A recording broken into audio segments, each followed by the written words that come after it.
sponsored by BetterHelp.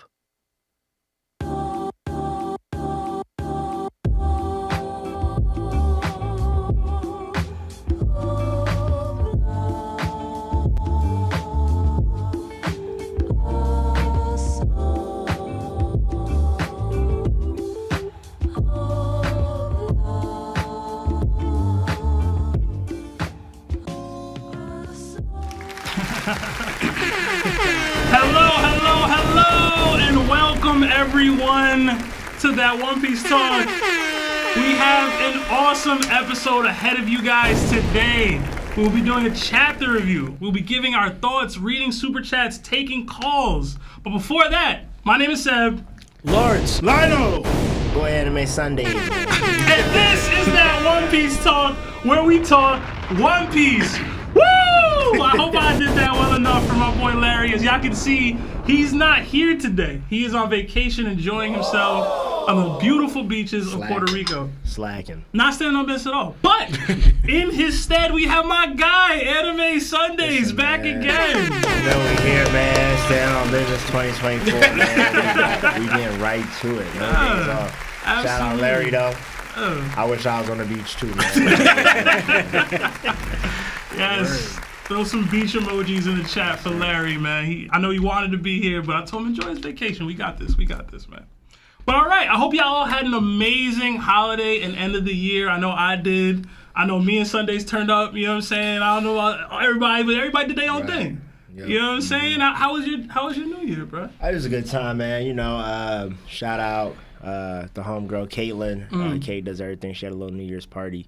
With Lamb Party. It was a good time. Shout out Sonic Boombox. They had a little also New Year's Eve drop. So I was out there kind of bouncing around in the city. I don't know if I'm going to be doing that next year, though, man. New York. Yo, that's the thing. Yo, New York on New Year's is a crazy time, man. It's too much. I just feel like every time I get on the train, I be like, man, it's never a time I'm on the train and nothing crazy is happening. There's just wild stuff going on. Yeah, that's the standards, man. That's the standard. But yeah, as you guys can see, Larry's not here, but it's one of those rare episodes without him and his giant head. But like I said, he's enjoying his vacation. Like the stream, if y'all haven't already, to support the podcast. But yeah, we will be discussing One Piece chapter 1102 titled Kuma's Life. And I know everyone, like that chapter 1103 has dropped from the fans translations, but that official hasn't dropped yet. So we'll be covering only 1102 for now. Please wait on the 1103 conversation for next week. So YouTube comments, please do not discuss 1103. Mods, do the thing if you see anybody chatting on that. Right, because I ain't read nothing. Yes. I thought it didn't even come out. I was like, dang. Yeah, no spoilers, y'all. No spoilers. But all right. Yeah, so we'll start. 1102 starts off with a reader request of Bonney eating hot dogs that have been painstakingly prepared for ravenous wolves. What did you guys make of this cover page? And we'll start with Lionel. I know you're gonna do that. Like, you're not Larry Smash. What you mean? Honestly, I got nothing. Honestly, it was funny. Honestly, it was just funny, but I got nothing on this. It was just, yeah. Mm-hmm. I don't know what to take on this. All right, we'll move on. I feel you. That's how I be, man. I be looking at the chapter covers like, bro, bro is bored, I guess. I don't know what the heck. Some of it's just mad random. Like, you know? I thought of I thought of two things: of the Little Red Riding Hood or Three Little Pigs, but like, but it has nothing to do with that. I mean, I know Bonnie's a little girl, so I guess like the little girl is in both of them, but one's a bear and one's red. But again, I got nothing from it. I didn't even make that correlation. Maybe it's like she's a dog. She's got that salve in her. But really, here you go. Here you go. Maybe it's because like in dog years, and her age, they're probably the same age. Oh, okay. You feel me? Like how she's not really. Yeah. You feel me? How she's young when she look old, and how dogs. You feel me? So it's like she's with the wolves. You feel me? So I don't. For that. But all right, Lawrence. Honestly, they need to teach Bonnie how to eat. This is disgusting. Did you guys people was on the side? What you mean? What happened? Bro, what are you talking about? What? man? There's Ew. milk there. Ah, nah. I was like, hot dogs and milk? Hot dogs and milk is crazy. That is disgusting, I bro. just hope she's not dipping the hot dogs in the milk. Ah, why you even said that? Yo, Why you even said I was that, like, bro? who eats hot dogs and milk? And she didn't That eat was- ketchup. Like pretty much. I Is was that like, even ketchup, bro? That is. I don't know what that is. I hope it's ketchup. But as soon as I saw the Ew. milk, I was like, that is absolutely disgusting. I lost my appetite when I saw that. Oh man, I forgot to shout out everybody in the chat, so I'm gonna do that now. My fault. Trying to juggle a lot here, but yeah, I see Wesley Choke in the chat, Chico Luez, Mohammed Lear, Straw Hat Nate, Played Gone, Stanley the Gamer, Subterranean Edward, Ayo Let's Go, Sunny D Prince, Twilight Straw Hat, Peruzi Videos. I don't know if I'm saying that right. Blazer. This is another language. I can't read it. Stride, the mod. What's up, Skylance? Yo, go check out Skylance's Dragon Ball Z podcast, yo. It's dope. Jason Ramsey. So many of y'all in the chat, man. Like the stream if you haven't already. Kevin Salinas, Kremit, Wesley, Mary Senpai, Goku2241, Zan Burrs, OG Lion, Turner Cardinal, Odds. I love to see all the familiar faces here. I hope y'all all having an awesome holiday and an awesome new year. We did get one membership to Yonko status from Joe Jones. And if I remember correctly, that is Joe Jones, the football player from the Tennessee Titans, man. What? Joe, Dog, shout out to you, man. Shouts out. They got a podcast called Life with Anime Podcast. Some of my homie Preston, Mr. Music Major. So shout out those boys, man. They be doing their thing. Yeah, what's man. up. And if y'all don't know, Yonko status is our highest tier of membership. So Joe, enjoy the emojis that come with being a Yonko, bro. Sir. We got another $2 from Carlos Gonzalez. That is his first super chat, but no actual text attached to it. So thank you so much, Carlos. Right. Next time, please let us know your words. Let's hear from you, bro. Your thoughts, man. Yeah. We got another 15 membership months to Yonko status from Strahd the Mod. It says, "What's good, chat? What's up, Strahd? Super loyal. Love to see you, bro." But all right, y'all ready to get into this chapter? Yes, sir. Okay. Sorry, Larry. Rereading 1103 anyway, bro. He'd be so mad. Like, bro. All right.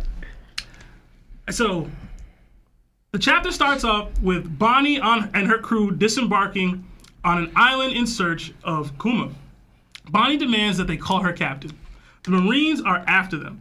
Apparently, Bonney had been leaving a trail of injured senior citizens and children in her wake and continues this trend on this island.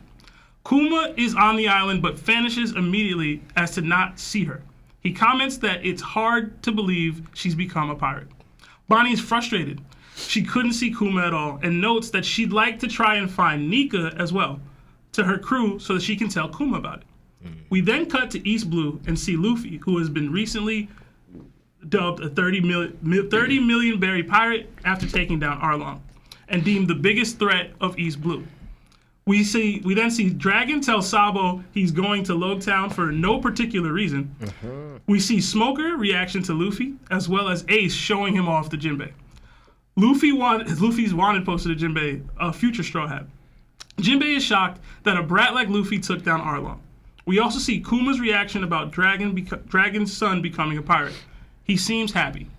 Bonnie then declares the rules of her crew.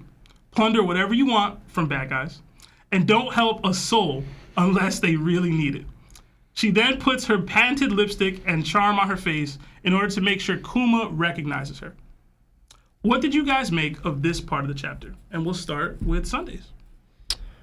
Well, I think it was pretty interesting that Dragon is so, inept in keeping Sabo out the loop, bro. What's going on, bro? This is exactly why, it's kind of like these little points right here stack up, bro. It's like you didn't tell Sabo you were going to Logtown, and I would assume it's maybe because you heard your son was going there. It might have been you got some wind about it. You may have to go there, check some things out. Maybe you were just going there for no particular reason, but it's like, again, you've been keeping this information from Sabo for mad long. And it's like, I don't know, maybe he would have woke up earlier and tried to save his brother. You know what I'm saying? Like, maybe we wouldn't have had Ace, go down like that if we, he's just been so. And I get it. He's, really all about, like, oh, I can't let anybody know about Luffy. It's a weakness. But it's like, all right, bro, like, the man is now 30 million. You know what I'm saying? Like, I don't know. I mean, and it's like most of the time, if you know Dragon's name, it's like, how do you not know Luffy is not this kid's child? You know what I'm saying? Monkey D. Dragon, Monkey D. Luffy. It's like, I don't know. I wonder how many people have the same name out here, because we haven't run into many. I mean, we haven't run into no. They didn't know Monkey Dragon's D. full name. Yeah, I think they just put it as Dragon. They didn't. He never had it fully stated. Yeah. Okay. I mean, aside from that, I mean, Kuma, he's doing this whole, keep my eye on you thing. It's like the typical shonen father role has fully dawned on Kuma. Just be around, but not stay around. I get it. I mean, aside from that, I mean, you could obviously why Bonney is, so adamant about staying older. I guess she's like in that much of a hurry to grow up so she can try to like help her dad and, not be a burden. I guess she's always felt like a burden, especially when she was sick. So you kind of see why she's like in a hurry to grow up. So I guess it kind of makes sense why Oda always had her like that, Yeah. But yeah, I mean, aside from that, Bonney, savage. She's out here. Too many hot dogs. We'll move on to Lawrence. Yeah, so honestly, I had an interesting take on this part because this screamed out to me what Kaido's been saying all along, right?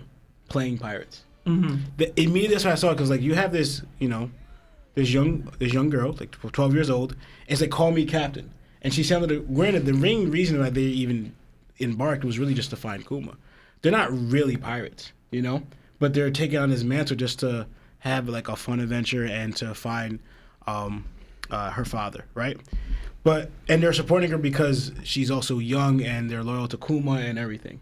But all this to speak to me, like the rules and everything, I don't see them as real pirates. I see it the way like how, and I'm not, it could be even how Kaido even views the entire worst generation, because how he came at Kid, how he came at Luffy and all them. He views them all these young guys, and you don't really know what you're getting into.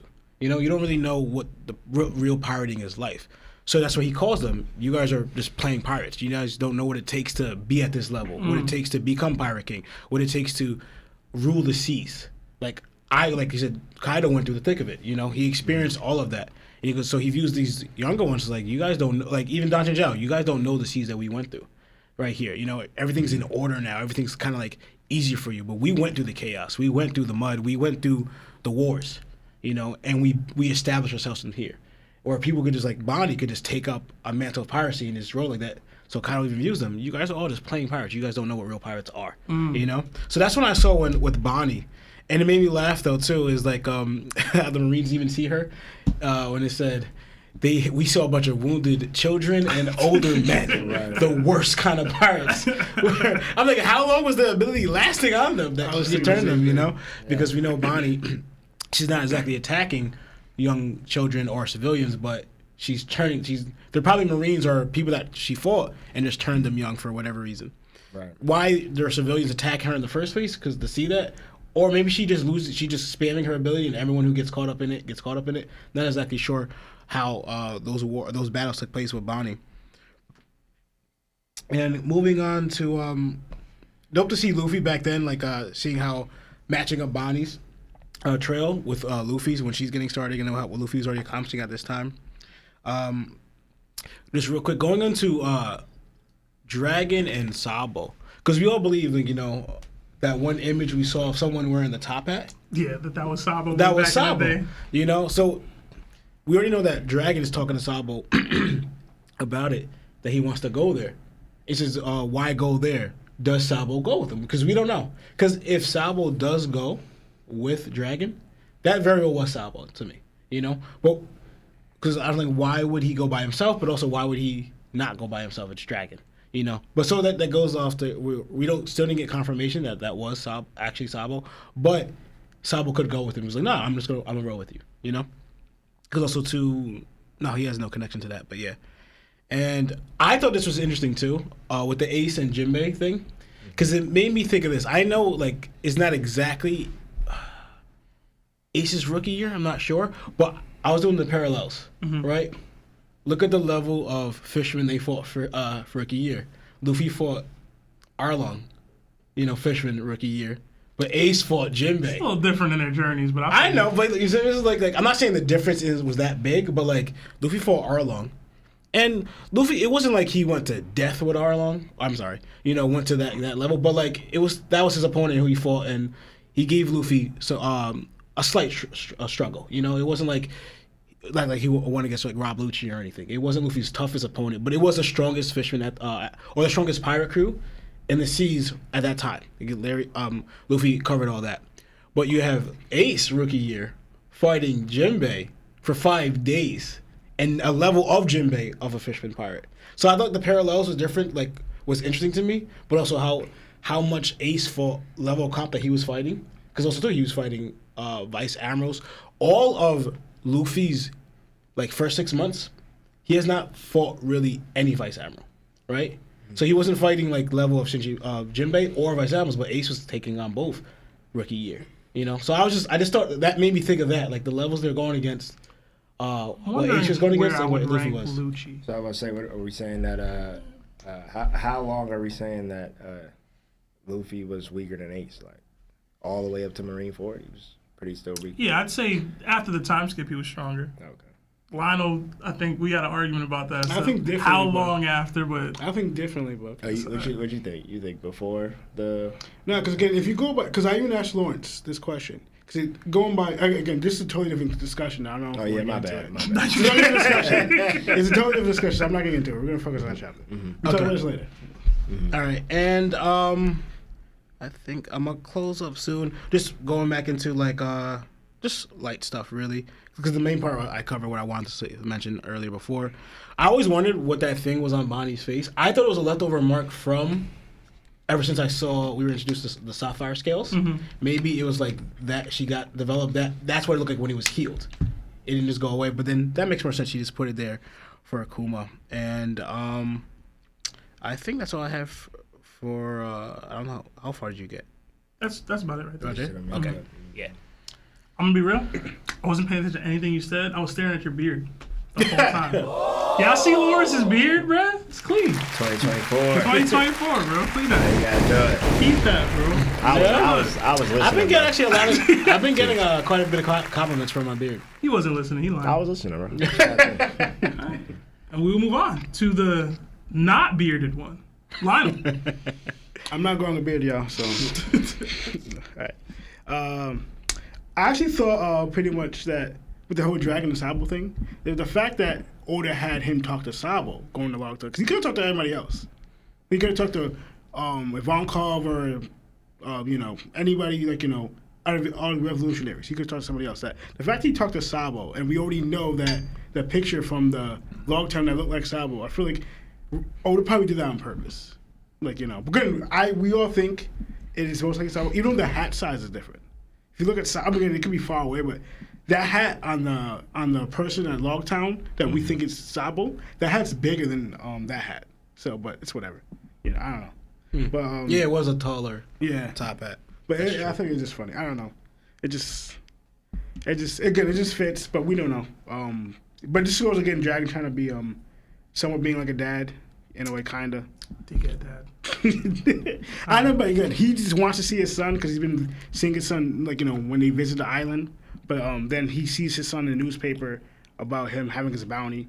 I did like seeing, because when the first time we get the Luffy's bounty, the first time, we got a little bit of people's reaction. We got Mihawk and Shanks's, the world government, whatever. We didn't get everybody's reaction. We didn't know what was going on that time.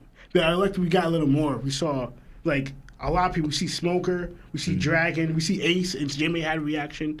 Again, it's always good seeing Ace again, honestly. But I thought it was pretty dope. Oda kind of matching a little bit of the times of what we already know, giving us a little more information. And pretty much Lawrence said, Bonnie, this is Bonnie just starting out as a pirate. So Luffy was already 30 billion. Bonnie, when she 30 billion? 30 million. 30 million. You right? 30 million. We 30 million. 30 million. That's wild. 30 billion. 30 billion is crazy. Yeah, that's crazy. But Bonnie, like just being like, starting off as her like as her journey, going in. But I thought that was pretty dope. Wait, where'd you left at? I think right there where she points at the thing on her face. Yeah, same with Lawrence. I didn't know what that was at all. But let's put that because I didn't understand it at all until it makes sense now. I don't have much here too. I was going to say though with the whole Jinbei and Ace thing, I agree with you, but Luffy only fought these people, remember, in East Blue. Like Ace was like in the Grand Line in New World around that time when he fights Jinbei and them. Well, Luffy's still in East Blue, the weakest blue technically, fighting these guys. Then when he goes to New World, that's when he starts fighting harder people. So like I get the comparison, but he only fought people who were weak. Like the only strong person who came was Mihawk from East Blue, and that's just circumstantial. But he was fight like, him. huh? And he didn't fight him. Yeah. So and that's mostly Zolo's person. No, I understand So, like- that, but the main thing is what I was saying is like Luffy that year he wouldn't have beaten a Jinbei. They let him fight for 5 days. No, he wouldn't. He wouldn't have, or he wouldn't have beaten a Vice Armor. I mean, Luffy also didn't eat a lot of fruit. Right? Yeah. That's true. I mean, but it's just Jinbei who has hockey and fisherman karate and water. They fought like next to a sea. But either way, stamina-wise, he's able to fight for 5 days. Yeah. While getting hit. And Ace had hockey during that time, so too. Luffy didn't. I mean, But again, Ace had Whitebeard. huh?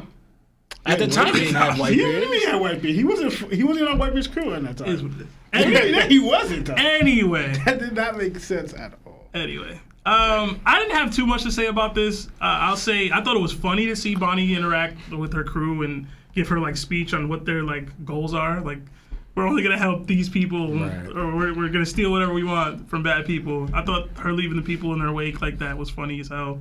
Kuma just ducking fatherhood responsibility was hilarious. I know he did it for a good cause, but it's still ducking him. You know what I'm saying? Saying shit, that's my kid over there. Nah, I'm out. I know a lot of fathers out here that wish they could do that. Listen. Wish they can do it. Just watch from a distance. Listen, we keep it real on that One Piece talk here, bro. That's crazy. We keep it real. I like, again, we commented on before, like seeing Ace and Sabo in the same panel is cool. Like they're both reactions to like Luffy. One of them is so proud and the other one has no idea who this dude is. Dragon's little like, who oversees that area? Like, yo, bro, come on, son. Come on, son. He really fumbled. You really don't know how to be a dad, bro. A lot of cats out there with that. You don't know how to be a dad. You don't even know how to sneak being a dad, bro. No. Look at him. It's always good to see Smoker. Y'all ain't even comment on my boy. I did. So, did you? I ain't even pay attention to that. I mean, barely. I don't know if I did actually. I don't know if I did. I glossed over. It's just funny that like him getting this bounty led to Smoker down the path. Like Smoker would probably still be in East Blue doing nothing. Yeah. That's what's crazy to me. Like, what were your ambitions at? What was your goal? Luffy sparked this? Like, I don't understand that. Just couldn't stand for it. It's crazy. Like, that's how you know you're a hater. When your whole career trajectory changes because somebody else is turning up. Like, you a hater, bro. Because it didn't start because he said he let no pirate escape Longtown, and Luffy's the only one that did it. It's two reasons. It's because of the Roger thing, too. Yeah. Roger, that's what I was going to say. But he's still a hater, though. Yes, that and the Roger. He saw Luffy smile at the same execution that Roger smiled at. Yeah. I like Kuma's little, like, happy smile that he had when he saw that Luffy was, like, a pirate. I thought that was cool. And low-key, we all should have realized Bonnie was a child because of the way she put her lipstick on. We should have peeped that from jump. Yeah. I thought it was just a style, honestly. Nah, bro, she dumb. She young and dumb, bro. Yeah, I don't know. We should have realized.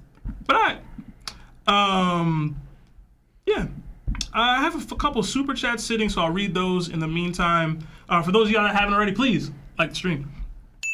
All right, we got 10 gifted memberships from Skyland. Sky, thank you so much. Everybody who's receiving these memberships, please throw some emojis in chat for Sky, man. Appreciate that. Oh. What happened? I think we good. It's just loading again. I lost my place. I lost my place. All right. We got another 5 from Kremit. It says, Happy New Year's, boys. Here's one for all those who couldn't make it. Rest in paradise. Mm-hmm. Also, let's hope for a year of greatness from our #1 pod. Thank you so much. Thank you. Kremit for the kind words. We got another 5NZ, I think that's New Zealand dollars, from Sizzo. It says, "What's up from New Zealand? What do you guys think about Bonney having the same role on Luffy's crew as Shanks did on Rogers? Also, keep up the good work." That is Sizzo's first super chat with us, so thank you so much. Thank you. What y'all think about that? I mean, I don't know if that's necessarily the same thing. You know what I'm saying? I mean, what was Shanks' role on Roger? Just Chore boy? chore boy? I mean, he's just an Kick it? apprentice. He was fighting too, That's though. what I'm saying. Like, he was scrapping. I mean, Bonnie Bonnie I would don't scrap. think we even got there, though. Like, Bonnie, she made it out of Saturn's grip. You know what I mean? So, like, you feel me? He's selling your body stocks now. Yeah, I mean, I'm just saying, like, first of all, I feel like she could get a little more sauce than just chore girl. You feel me? Even if she was, like, on Luffy's crew.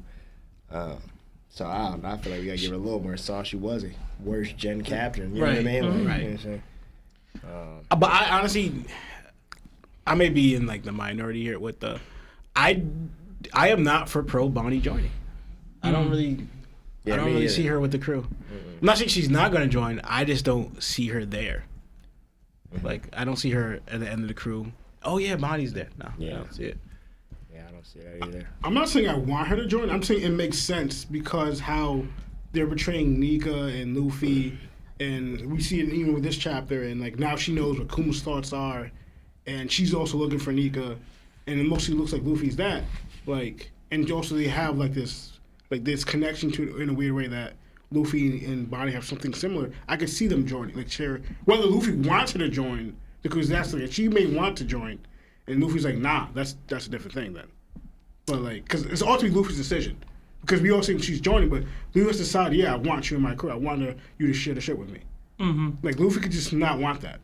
Period. So y'all know me with my next Nakama takes. It's really about whether or not the character's story projection and the inherited will aspect, right? What's the will that Bonnie would be inheriting, and how does it correlate with Luffy and the crew and dreams and things like that?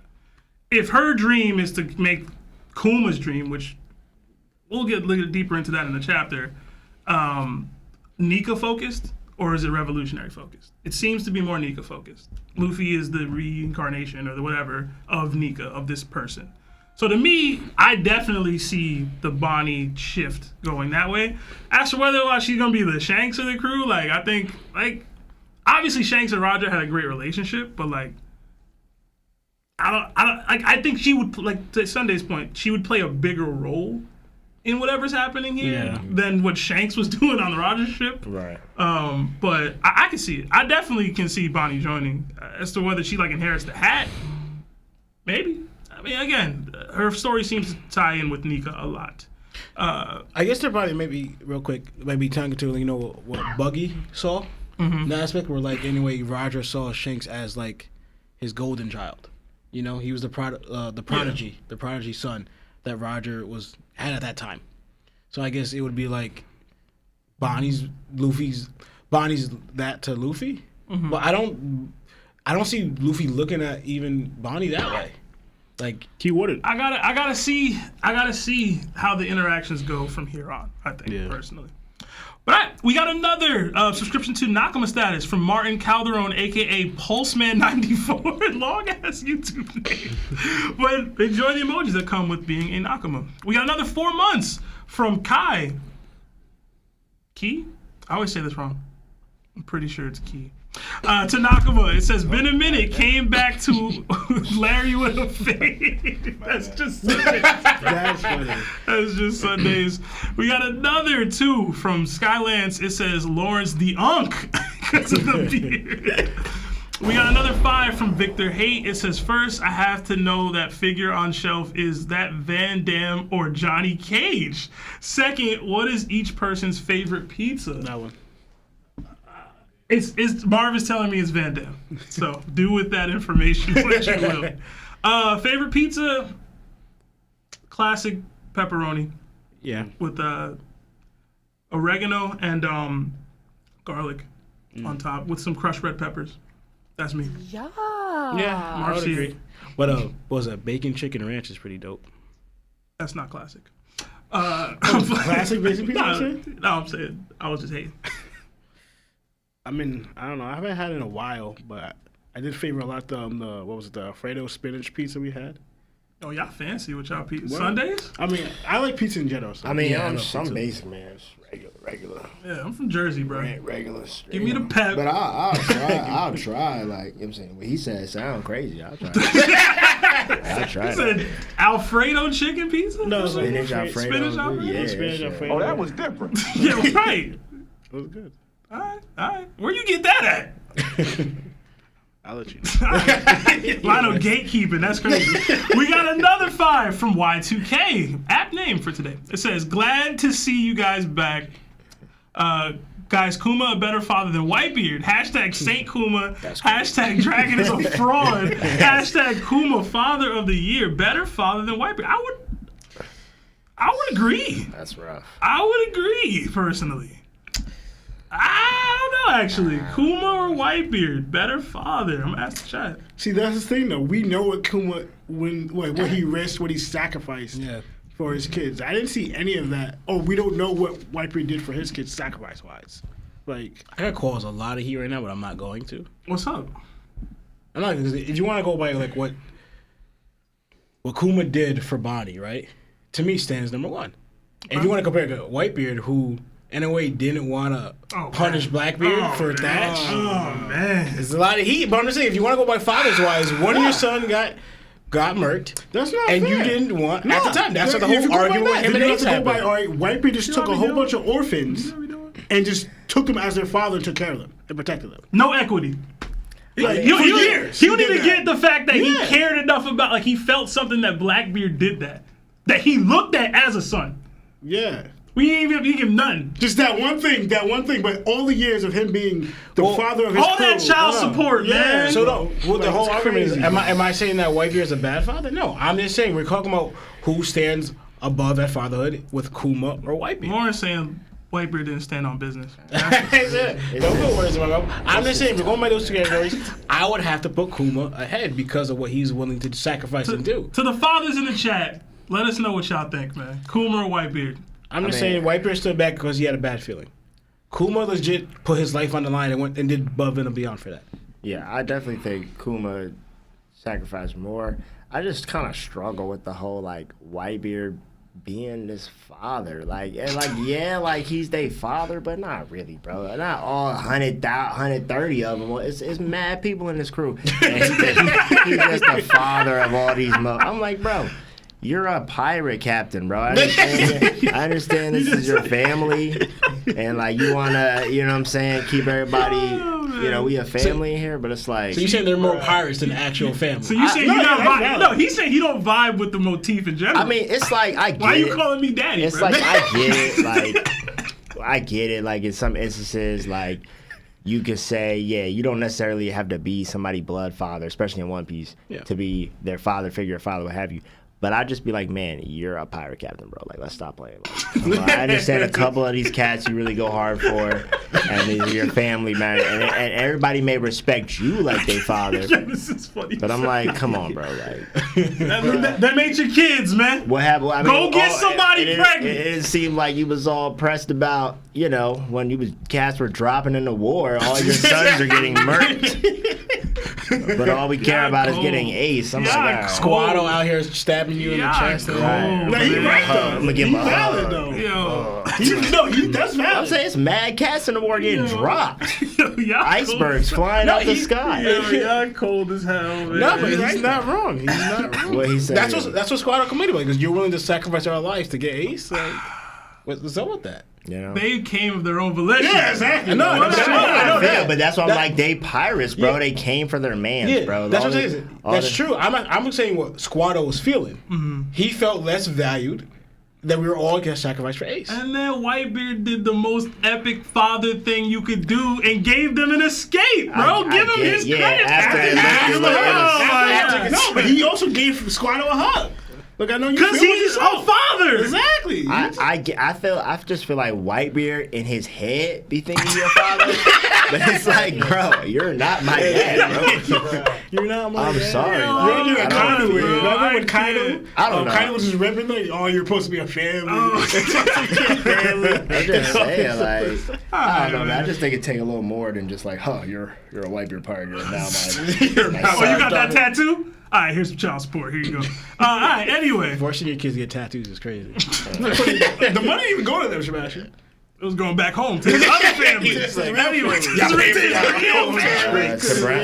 real family. To Weevil, bro. Oh my God. His Anyway, real son. They said he was mad stingy. He was like, "Gotta get no." y'all You know cold, what man. Michael said? He took our drinks. I'm gonna go hug Dad when we get home, bro. Y'all cold. We got another 3-month membership to Nakama status from Mahmoud Farhood. It says, Happy New Year. Here's hoping 2024 goes great. Thank you, Mahmoud. Another 5 from Kirby. It says, best moments of Egghead so far and any predictions for the new chapter. Hashtag #LawDDilf. Hashtag you are the father. Hashtag happy Kobe year. Yes, sir. Yes, sir. Best moment of Egghead so far. Easy. When Zoro got put. That's That's petty, but I'll take it. Nah, man. I've been saying that for how long? That's a gender piece. I want to say when they got back and everything was like they had everything under control. It was cool to see that panel, like that panel of them like looking like a Yonko crew. Like we handled it. All the Seraphim, all the haywire stuff that was happening. It's like, nah, we got it. It's cool. I thought that was dope. And it was like my favorite part of Egghead. Yeah. That's in Egghead specifically. I feel like the arc is a little deeper than that. Like it's got out of side stuff going on. I would say I think the one of the cool parts with me was just Luffy and Zoro sitting on the couch tired. Just get backed up. Luffy Just talking and stuff. Just like, man, that was tough. Good thing we nice. Like, Good thing we nice. I actually like how they're doing that a lot more. They're putting Luffy and Zoro kind of like different from all the other Straw Hats. It's like these two kind of like not stand alone, but they're they're clearly different. Like even we get that more even after Wano, right? For example, the two people we're waiting up for. It was before it was just Luffy. Luffy's knocked out. He's resting, sleeping. Luffy wakes up. It was both of them, and they both woke up at the same time. So I appreciate we're seeing more and more is that they're putting Luffy and Zoro together in a different category than all the rest of the Straw Hats. Cool. Lionel? I might agree with Always Sunday. That was dope. For Zoro and Luffy. Because I can't really think of. There's so much stuff that happened. I'm trying to think. Not Saturn. What's his name? Shaka got sniped. Wow. That was fire. There was a lot, man. That's crazy. The Seraphims coming through. Luffy versus 𝘠𝐺𝐺. There's a lot. There's a lot of good moments. Yeah. Oh, The goggles was pretty dope. yeah, that was Goggles, pretty cool. Anytime you see new Gear 5 stuff, it's like, okay, yeah. That's good. even Luffy fighting Kizaru before he packed him, like when he just kicked him, like that was Yeah, I thought everybody that was too, super like- hyped for that. So I'm 100 times stronger since last time. That was dope. Too. Vegapunk breaking down what Devil Fruits might be. Kuma's flashback. I don't know. Anyway, let us know in the comments, y'all, what y'all think it is. We got another 2 from my guy Mike Super 17. It says 2-shot Shakur. Hashtag looking real crazy. warlord. That is an inside joke. He's talking crap about Akainu calling him 2-shot Shakur. Hey, He said he's warlord level, but he's so disambiguous because he means Mihawk. But whatever. Whatever, Mike. Kainu all day, man. He gonna get off from that desk one day. We got another 5 from Kevin Salinas. It says, Lawrence with that beard looking real fatherly. Hashtag adopt me. Hashtag best OP dads. Hashtag Bucky gang. You said adopt me. Listen, man, I don't think you want Lawrence as a father, clearly. We got another 5 from Skylands. It says, if Bonnie doesn't join, Vivi will join. Sorry, Chief. And Koza will take over Alabasta until her journey is over. I can see that. That'd be a great father. I don't know what you're talking about. Yeah, I'm always Team Vivi on Straw Hats. I'm not. I wasn't, but I'm still I'm growing on it. I don't want Vivi there. I don't want Vivi there. Sundays, you understand how happy I was when she didn't join the I first mean, time? I was like, ecstatic. I wasn't like super ecstatic. like feeling on top of when she didn't join. I just thought like, oh yeah, Vivi. I felt like Vivi is kind of an OG enough to be like, Now, like, and then now that we see she obviously has a little bigger role to play, It's like, oh yeah, I wouldn't mind if he. And she's get on chestier there. now. Anyway, we got another 5 from Anime Reality. Copy. What is a manga or anime at its peak you were really into but ended up hating, dropping? Hashtag Huncho the GOAT. Hashtag quitting the job is canon. Hashtag Chopper the dope boy. Man. Yeah. That's easy for It's me. easy for probably all of us on this side. So the question was, What manga or anime Oh. that you had at its peak you were really into but ended up quitting, hating it? For me, it's Naruto. For Lawrence, I'm pretty sure it's also Naruto. Naruto. I don't think I hated Naruto. Oh, I do. Lawrence hates it. I hate it. I mean, I don't really read manga, but we you know, unfortunately, I'm Anime too. anime Sundays. You feel me? Unfortunately, maybe manga Sundays one day, but I mean, I felt like when I was watching Bleach, I stopped watching it for a minute, but then I came back. I didn't come back and finish it, but like I did stop for a minute when it was like also very hyped to be talked about. But I did catch up like, you know, some years ago because I knew they was going to eventually drop 1,000 Year Blood. So I was like, all right, I ain't gonna be out the loop. So, but yeah. Lionel? I'm thinking, is it? It might be Naruto, but I don't know. Like, I did drop it though, like because it just ended up being bad to me. I never finished Kenichi, but I didn't hate it or drop it for any specific reason. But I loved it at its, like, when it was on and out, like, I was reading it, it was fire, but I never finished it. Bleach is another one. I hate Bleach way more than I dislike Naruto. It's not even close. It might be Gantz for me because I think it's Gantz. Gantz Peak. Nah, It's it's between Gantz and Naruto. I think it's so crazy that y'all were reading Naruto and like y'all still couldn't get through it. Like that's crazy. Cause like I only watched it. So mid. I was reading and watching it before even One Piece. Before we got into One Piece. I don't want to take too long on this, but when I tell you, Lawrence used to complain about Naruto chapters every week. We were like, yo, if you don't like it, just drop it, bro. Ain't nobody making you read this. And he went, you're right. And never read another channel. that's it. Never read a single additional panel, bro. I was so happy for him. It's just I was shocked because I never thought he would, but he said, yo, you right. You know, we were heavy Naruto fans, bro. We were heavy. And then, This could have been that Naruto talk, man. it could have been. Back honestly. then. I mean, That'd have been a mistake. Jesus. That would have been a short podcast. Hour-long podcast. All right, y'all. Let's talk about. Let's get into that new bar. Yikes. Yo, oh man, let me stop, man. Shout out to Naruto, bro. Shout out to Naruto, bro. And all it did for the anime community. I'm gonna read 2 more super chats and then we'll get back into the chapter. Sorry, y'all. Alright, we got another 8 months at Shichibukai status from Project Iceman. It says, it feels like it's been a while since I last saw you guys. LOL. I might need to read 1102 just so that I don't give any comment spoilers. Happy New Year, all. Thank you, Iceman. Thank you. And then we got another 5 from Skylands. It says, Whitebeard let Ace pass. ... I think that's good father material. I hate y'all. Alright, I'm off it. Man. That's crazy. Also, Kizaru Pack won the poll for best moment at Egghead so far. I think I seen a chat that said Kizaru a better actor than Conjuro. That's where we going. I said that's where we going. That's actually a good one. Oh, that's a good good. one. That's good. All right, we'll get back into the chapter. If I can find my notes. I'm slipping, bro. All right, we cut to Egghead Island. Kuma is seeing the fruits of the experimentation and cloning. Him and Vegapunk speak about Luffy, who has recently attacked Annie's lobby. Kuma tells Vegapunk that Luffy is Dragon's son and that he reminds him of his idol, Nika. Vegapunk agrees. We then cut to Thriller Bark. Kuma has been ordered to take out the Straw Hats. We get one of the most iconic moments of the story so far in Nothing Happened, but from Kuma's perspective.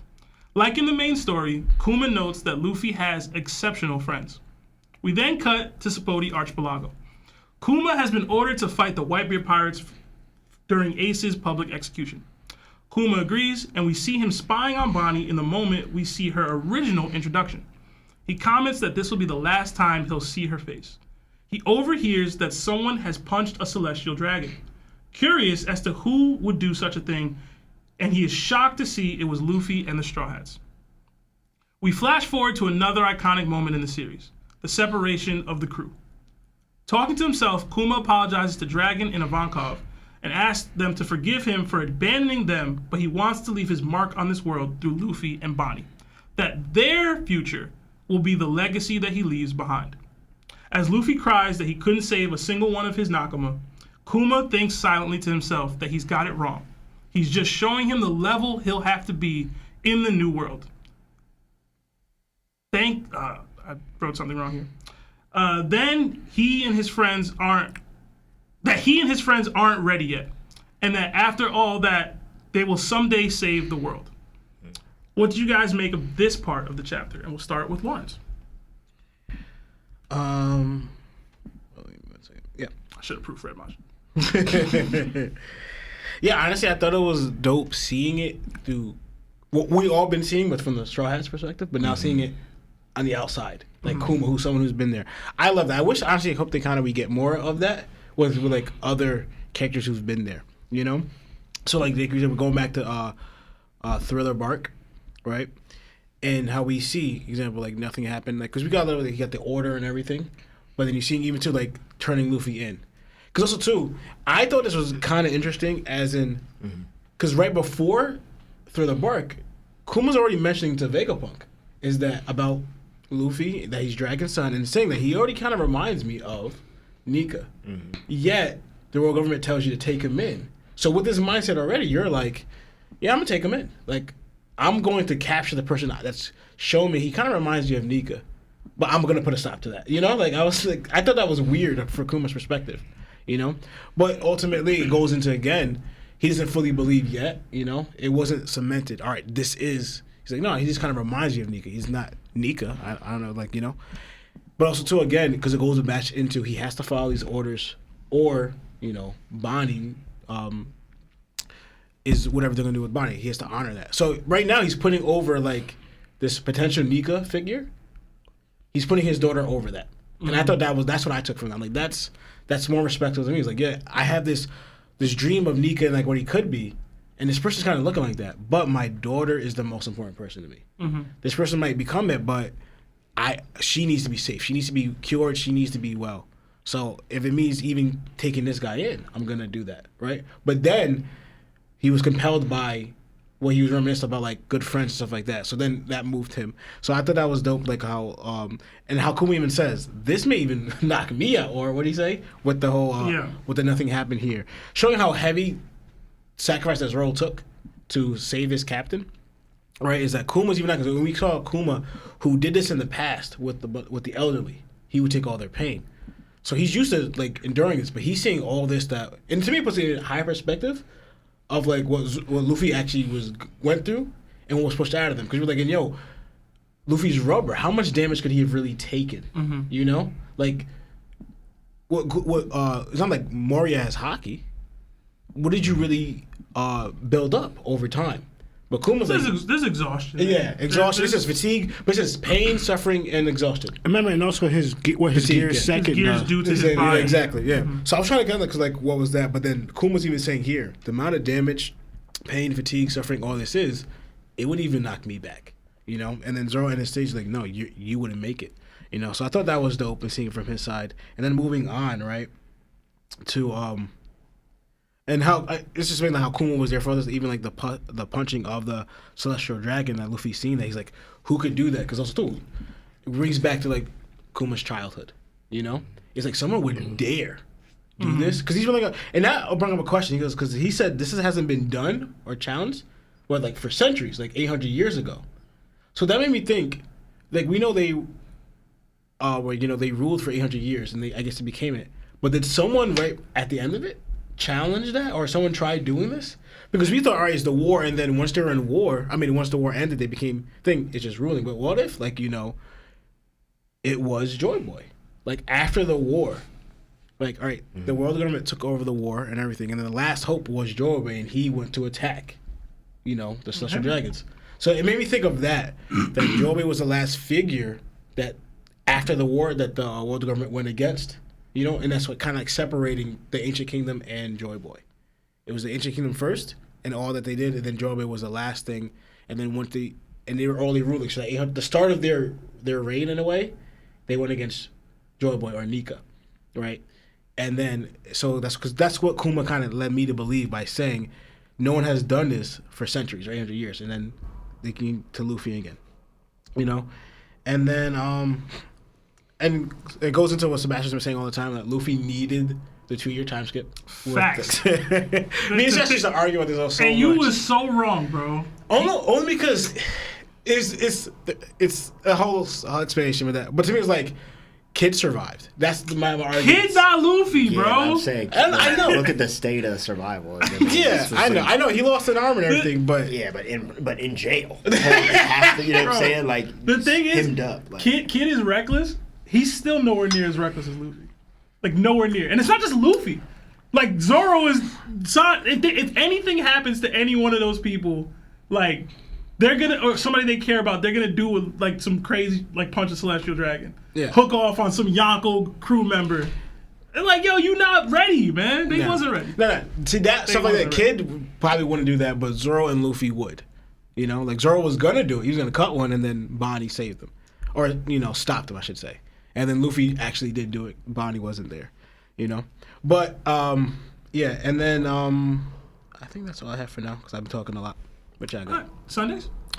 I thought it was, a good little part of the chapter here. I think this whole time we kind of always have Kuma as like this super kind of, tender-hearted guy. But I'm like, realistically, that was pretty savage. Like, what he did to Zoro, I'm like, knowing, like, because, like, even though it was like, okay, yeah, you wanted to, like, test their loyalty, or if, like, if dragging someone's in good hands, I was like, so you just went to the extreme? You just said, you took all this man's pain and see who's really bad. I thought that was, like, pretty, like, savage of him in terms of, like, his character. Real quick, I just want to add that you said that too, because Kuma showed a different side of him, like you mentioned during this. Just real quick, Frankie was popping a little bit of trash about Kuma, about the way he looked at his ability.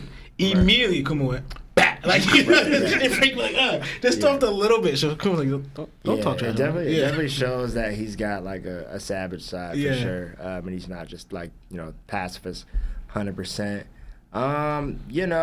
I mean, it's always like Larry said, it's always good to see the other perspective. You feel me? Like his perspective of when he's sending them away and he's like, "Nah, y'all got it wrong. I'm really trying to get y'all right." It's like nobody's trying to hear that, bro. You're backing up the whole squad. That's funny.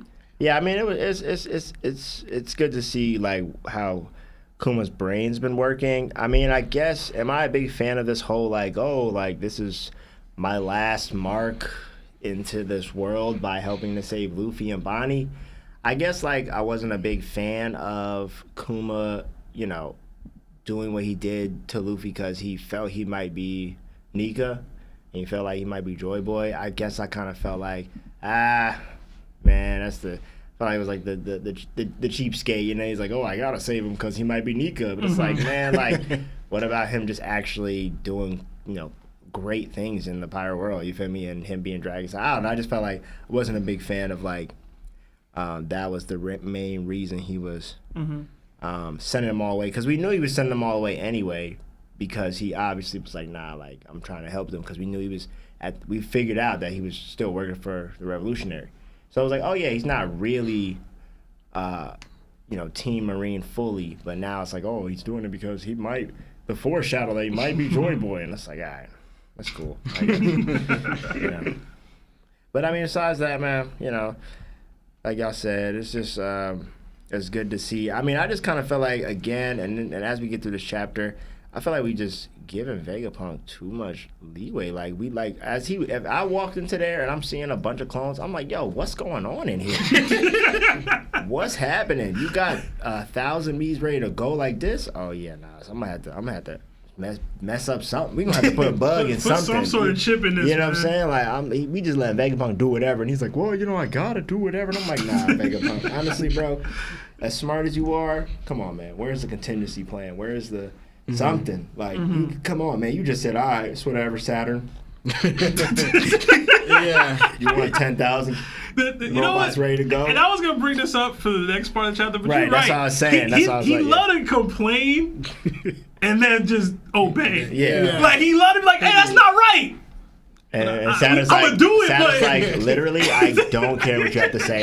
Get to work. I'm like, bro, you just gonna stand for that? It's just like, Oh, you can't trick me. You can't. The man 1,000 miles away. You can't.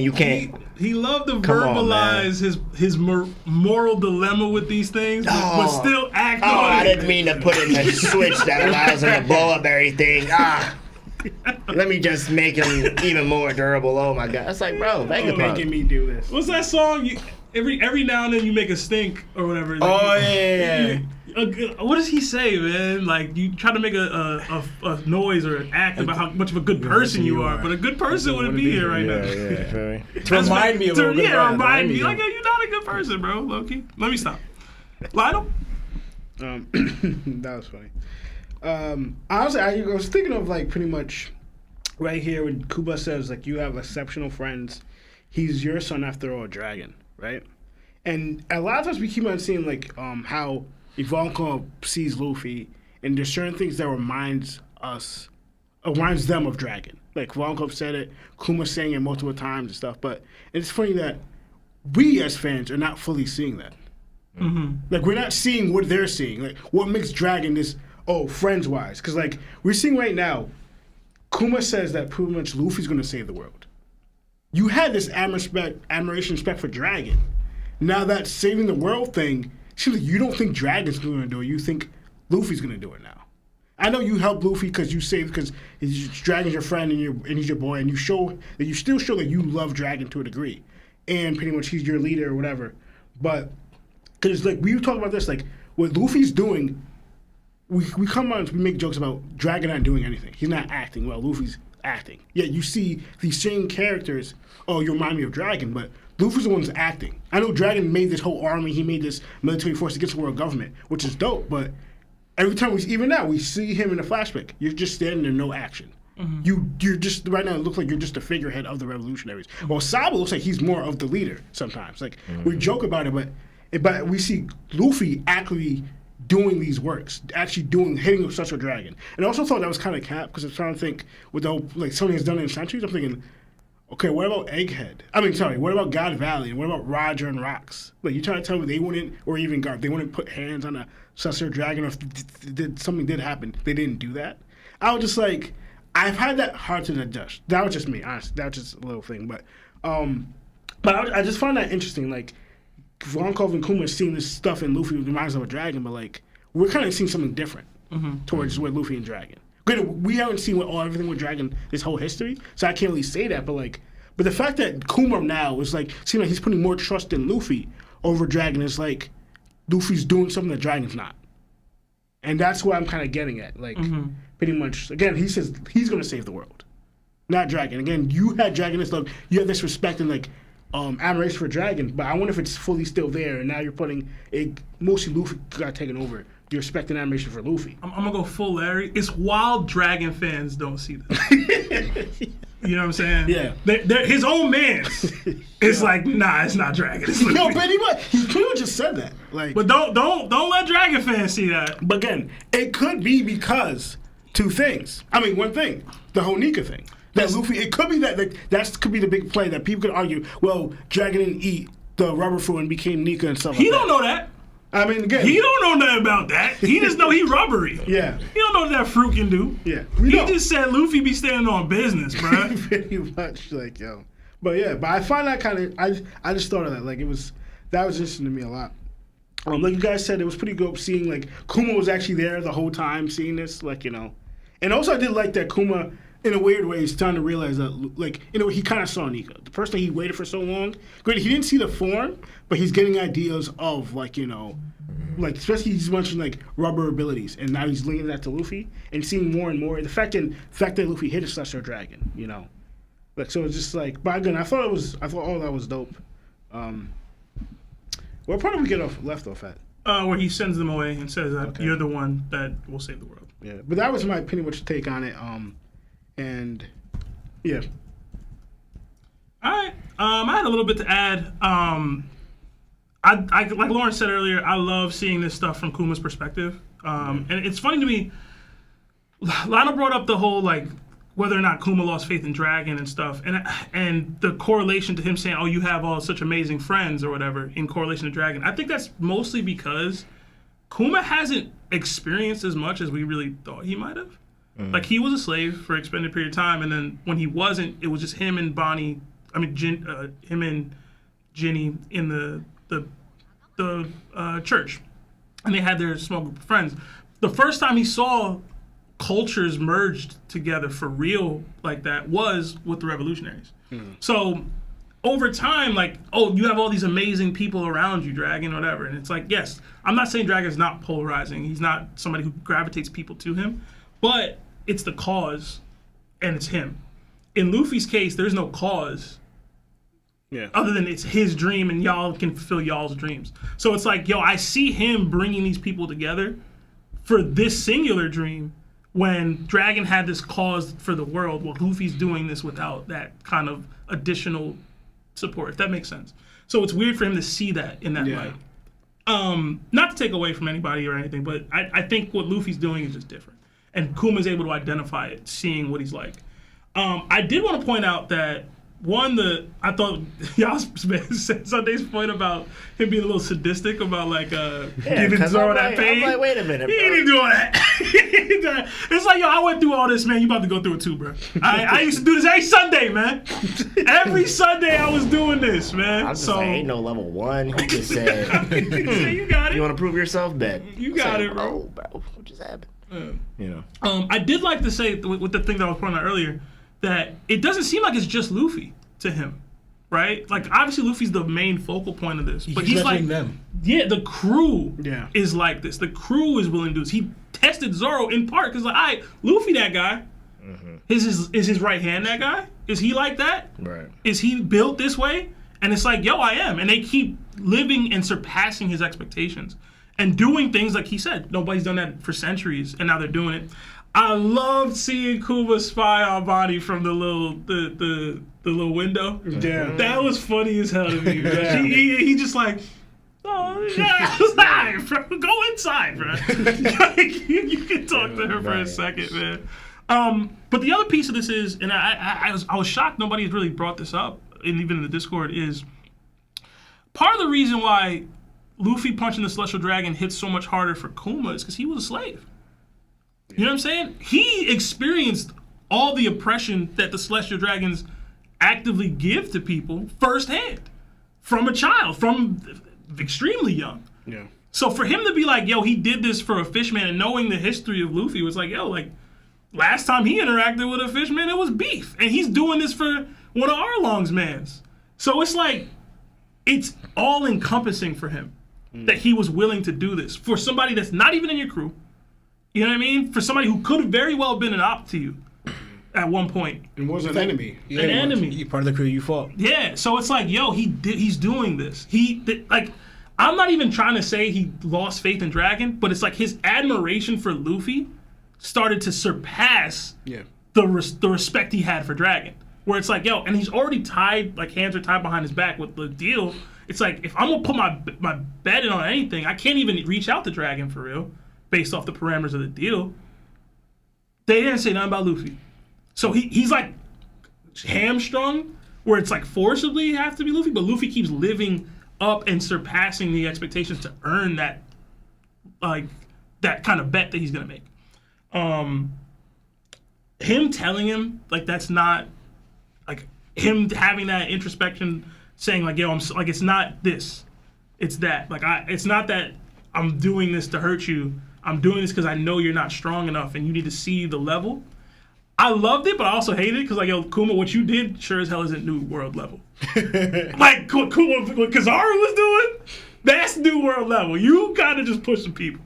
You know what I'm saying? This doesn't help me with Kaidos. This doesn't help me with Big Moms. This doesn't help me with Shankses, but I'm not getting into all that. But you know, agenda piece as always, Lawrence. I hope you can finally admit that the author was willing to admit that you was wilding. He needed the training, bro. By all means, there was no chance. They would have been packed up in seconds, bro. And give him a week in the New World. Yeah, because like, we always said, like, Luffy's too reckless. For instance, how reckless Kid is, he knew I'm not hitting a Celestial Dragon. Yeah, bro. Luffy, I mean, he might, but he would have dipped off. it'd have been, yeah. He not staying there. I mean, he stayed after Luffy did it, but Either way, bro. No, but he was when in the panel. If you go back, he was shook. He's like, "Are you He serious?" was about shook. that?" He was He shook. was like, "Are you like?" Thought like Luffy, you're kind of crazy for doing that. Then he laughed afterwards, but he like him along. Would Kid have hit a Celestial Dragon if they hit Killer or something? Oh yes. That's what I'm trying to figure out. Because I still think probably not. If they, Like if they swung on Killer and shot Killer, is he still hitting the Celestial Dragon? I believe so. I like to believe he would, but No, yeah. that's a lot of heat. Kid crazy enough to me. Kid crazy enough. If they even made fun of Killer, he might even did it. Oh man, I don't know. Either way, they needed that time skip. They needed that training, and they still low-key wasn't strong enough. But I loved it. I loved the ending. Like, you will be the man who saves the world. Like, he's betting on him. He's putting his future. He wants to leave a mark on the world. Like, Kuma's always been like, oh, I want to make a change. Like, I want to make it so people don't feel this way. He realizing that he's not going to be able to want to do it. And not to knock Dragon, he's realizing Dragon probably not going to be the one to do it either. He's realizing it's probably going to be Luffy. And he wants it to be Luffy. And he's going to bet on it. Put things in motion to make sure that it is. So, I thought that was great. Plus, anytime you see Luffy cry, it's great. So, but yeah. All right, I will hold it there for now and read a couple super chats. We got a few sitting. We got 5 from Martin Calderon. It says, during Jinbei and ☆Who's fight, they were both using hardening and iron body, sometimes both at the same time. What's the difference? Hashtag will shorten my name. You don't got to shorten your name, bro. You don't have to shorten your name. What happened? His name is a little longer than that. I can't read the whole thing. No. Oh, the comment itself, it says that during the fight, ☆Who and Jinbei were both using hardening and iron body, sometimes both at the same time.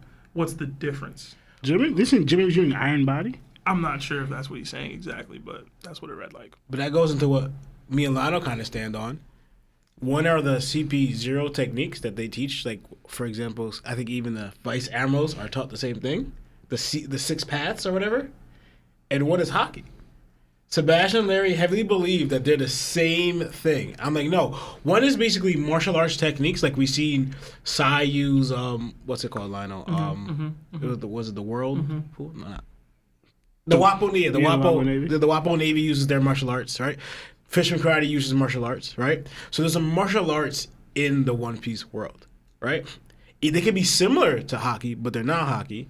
And then you could use hockey to enhance it, and vice versa by combining them and putting them together. So I believe what we saw here is those techniques is what the national martial arts they teach the world government and even some Marines. Listen, And man. then you could add. Listen, listen, it's all just hockey. No, it's not. It's all just hockey. And the point of that fight was to show cultural differences. No. Right? I'm serious. Because how many times have I said it? If you live 3,000 or 300,000 miles this way, and I live 300,000 miles this way, the odds that we call these things the same thing are just low. Okay. It's just true. Okay, then what is you got Fishman Karate. I got Habo Navy techniques. I got Okama Kempo. You got whatever. All these things are avenues to teach people how to fight and how to use hockey. Sebastian, No. do you remember what they explained iron body is? It's a technique. Oh, just a technique. But what is the technique? What does it involve? I don't remember. Exactly. You don't. 'Cause you're just saying technique. They said iron body. Technique. Shut up. They said iron body is literally the hardening, The what? the tightening of your muscles and skin. Well, what is hockey though? Hockey's off the manifestation of your willpower. Lionel, how do you How do you tighten your skin? No. How is It is his will to tighten his how muscles, is man. tightening your muscles and skin the same as willpower? Oh wait. It's hockey, bro. But one changes is regular. It doesn't change your skin. Like, well, hockey hardening is legit turning black. Well, you tighten your skin and muscles, it's the same skin color. It didn't change your skin color black. So what about that? I don't see color, man. We're done? That's why you don't have cockers or hockey, because the colors of hockey is the same thing. It, man. I'm just saying, bro. They're two different, man. Yeah, because we've seen it on panel where Bruno and other people did Tech Guy. Their skin didn't change black. He's trolling at this point because Yeah, Fishman exactly. Karate is the best explanation because it doesn't follow the characteristics of hockey. Like, you're all legit using water. It's just water hockey. Kuma got dad hockey, bro. It's all just hockey. If it's hot, no, whatever. Anyway, we got another 5 from Kirby. It says, thoughts on Kuma awakening a latent hockey ability, maybe even conquers. Hashtag Dragon is a fraud. Hashtag Deadbeat Watch. Like I just said, Kuma got dad hockey, bro. Dad hockey? Yeah. I wouldn't know nothing about that. I can see Kuma using hockey, but conquers is a different level. I don't believe Kuma. But you said Kuma got conquers? He potentially You said get latent hockey abilities. I don't see it. Other hockeys, yes, but like observation, Bosuku.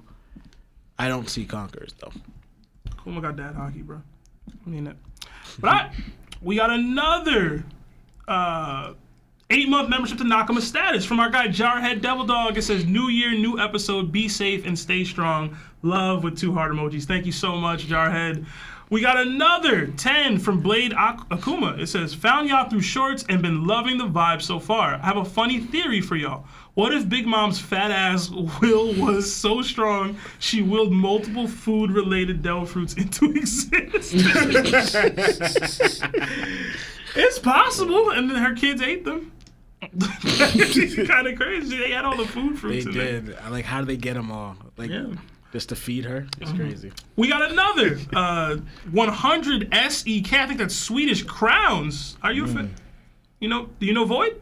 From Sebastian. It says, on the new Nakama topic, on anime episode 1088, they say Boa being an Amazon lily as dangerous for the island. What do you guys think are the chances of Boa joining the Straw Hats versus the Straw Hats Grand Fleet? I think Boa's a little too strong to be either a Straw Hat or Grand Fleet member. Like her counterparts would be like Cavendish. Like she's well above that level. Like Bartolomeo. Like she's just way too strong to be one of those people to me. And I can't see Boa as a Straw Hat either. So, I mean, I can't. Oh, sorry, go. No, go ahead.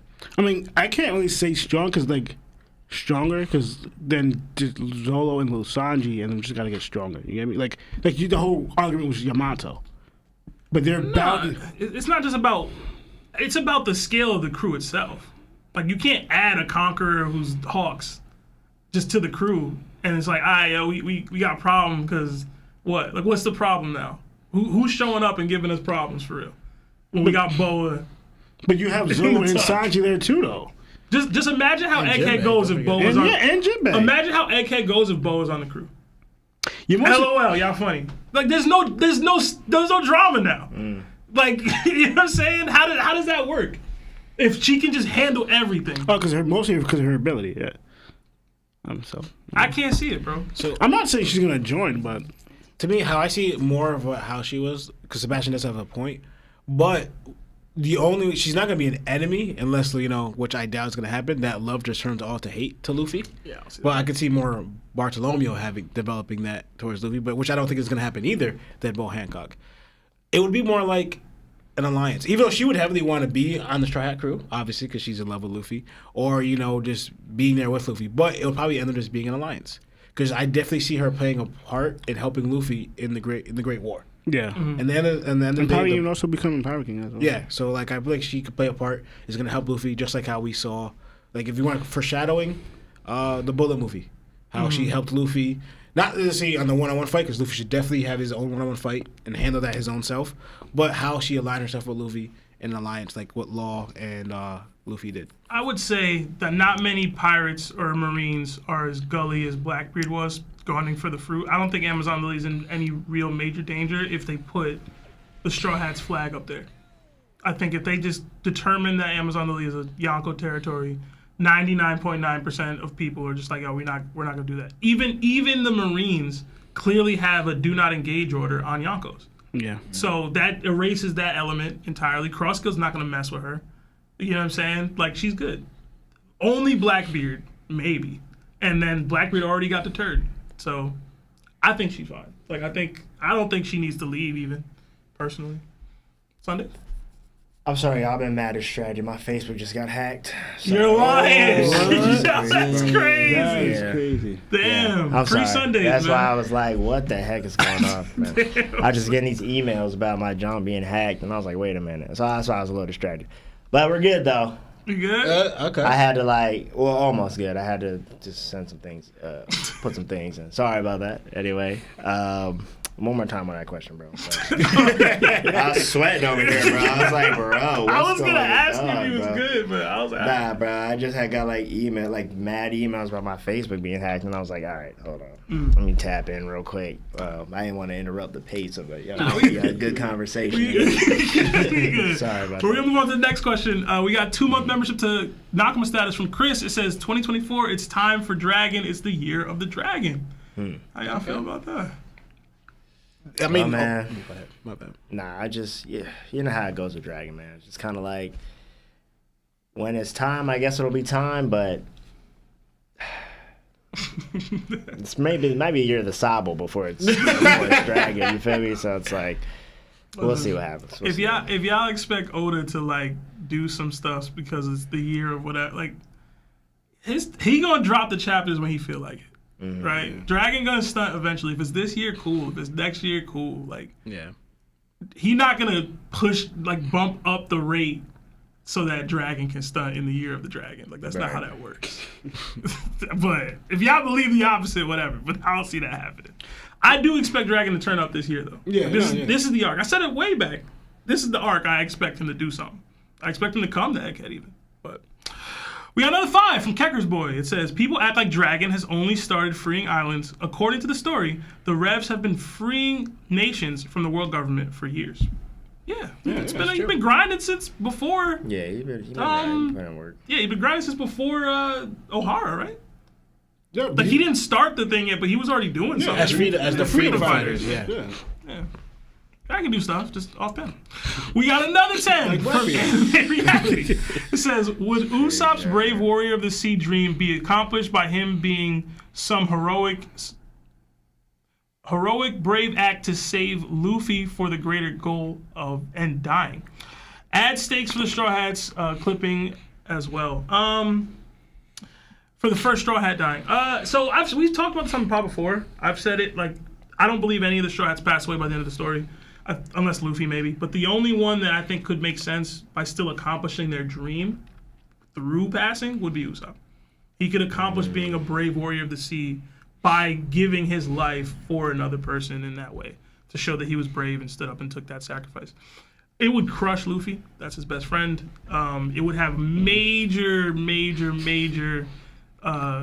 like, what's the word, ripple effects to how Luffy would act afterward. Yeah, exactly. I do think it's one of the few, like, heartstrings that, like, Oda could still pull on. Like, that would hit everybody, even if you hate Usopp.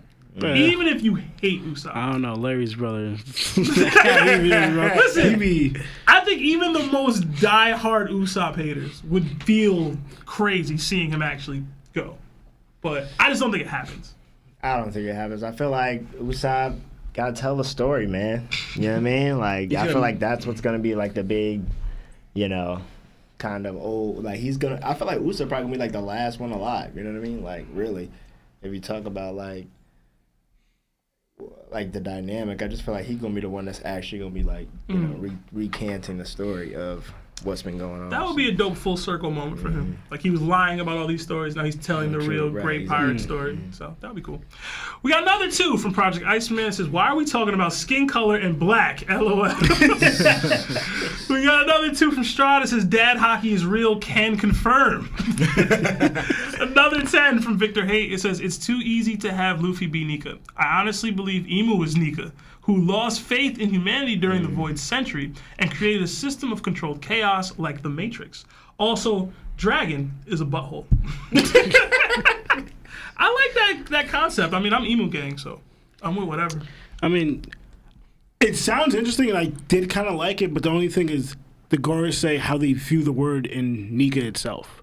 Like, they know of it, and they feel some type of when their names bring up, or like even seeing Luffy, they said Nika. Like, Saturn said that. When he saw Luffy in that form, he said Nika. Like, he knew the person.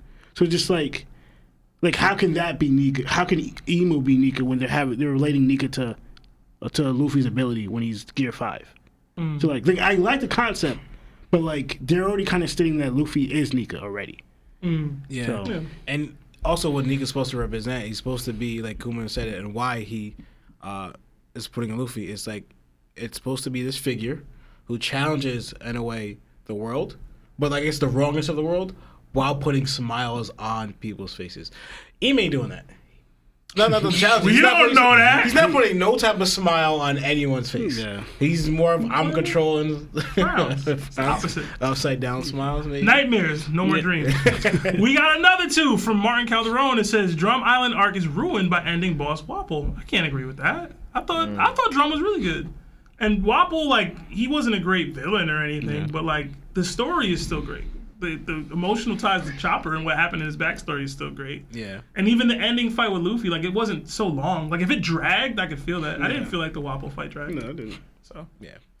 another 2 from Twilight Straw Hat. It says Seb don't see color, but he sees those fins though.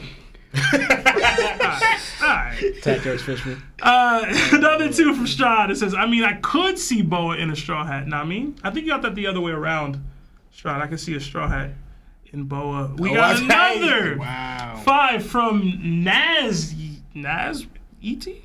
I don't know.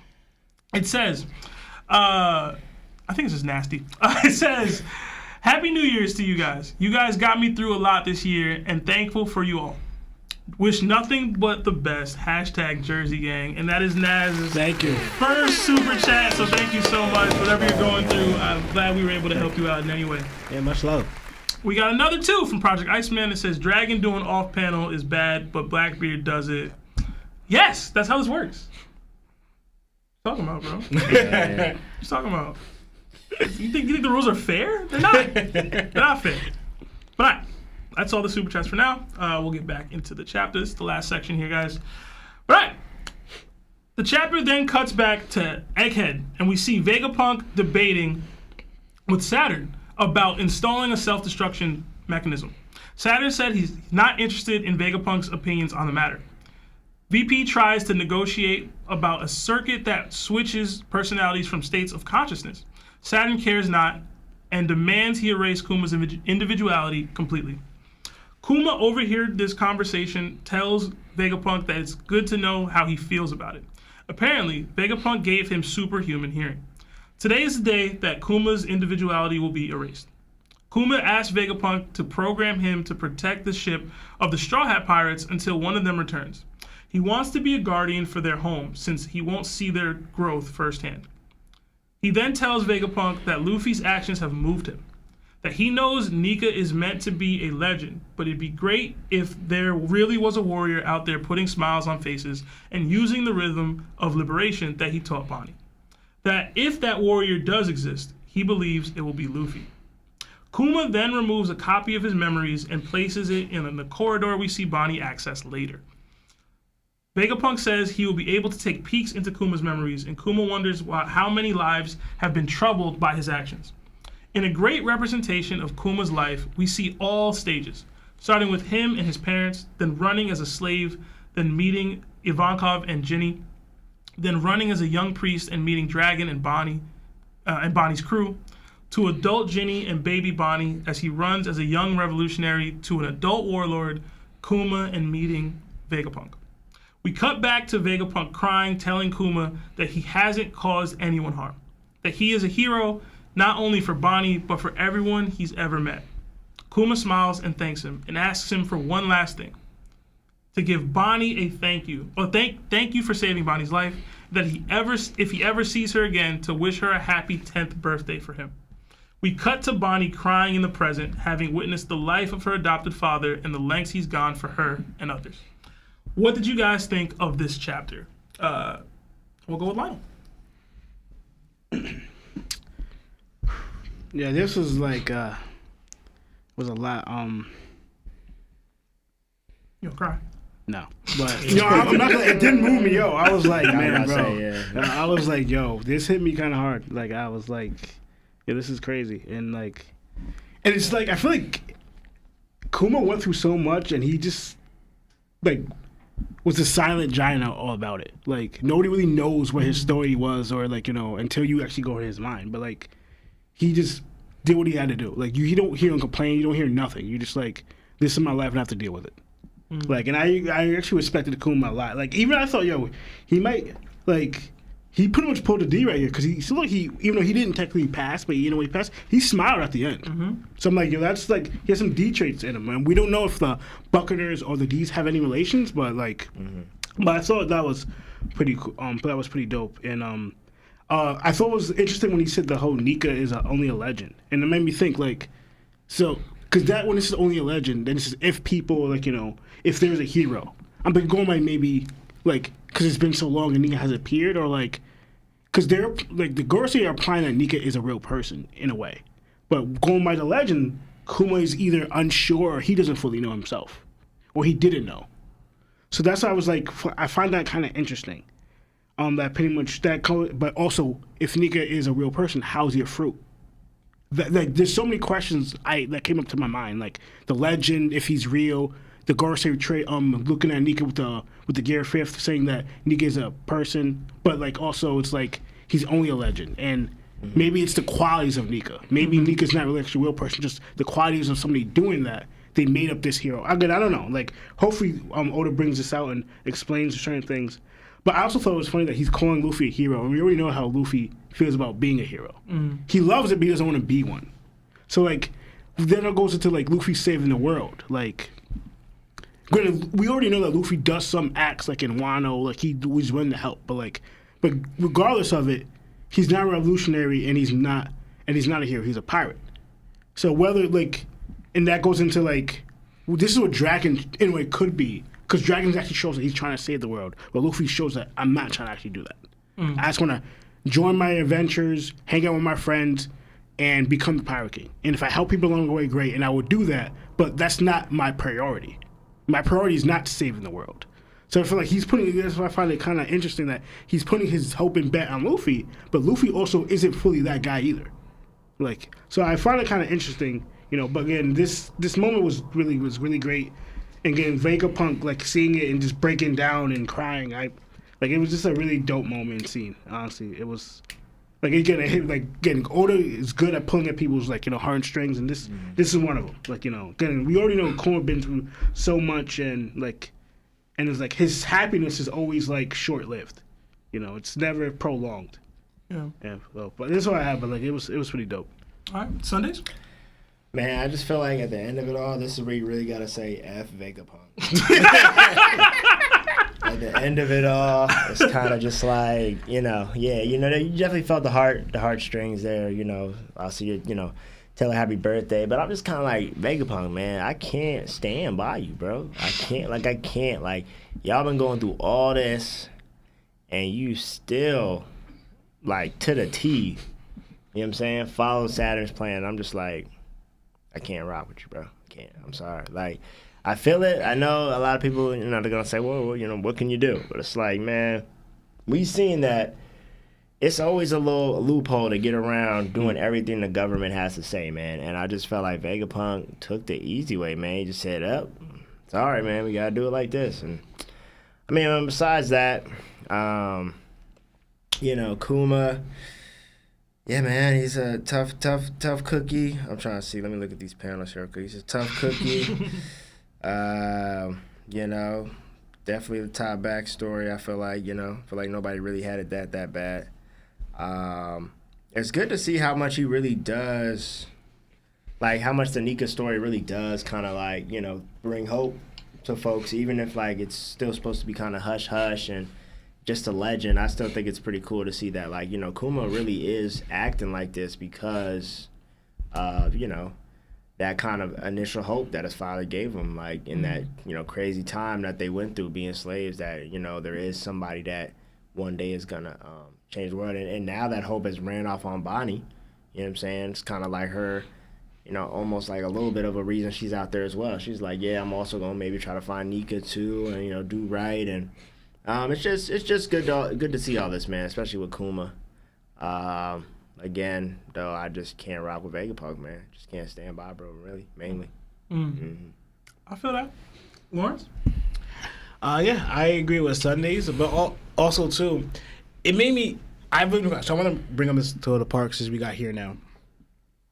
Well, I don't understand a little bit from Kuma's perspective. You saw Bonney free. Why go through with it? You know, because I understand before in the beginning, they're like the whole reason why you're going through this is because they have Bonney, right?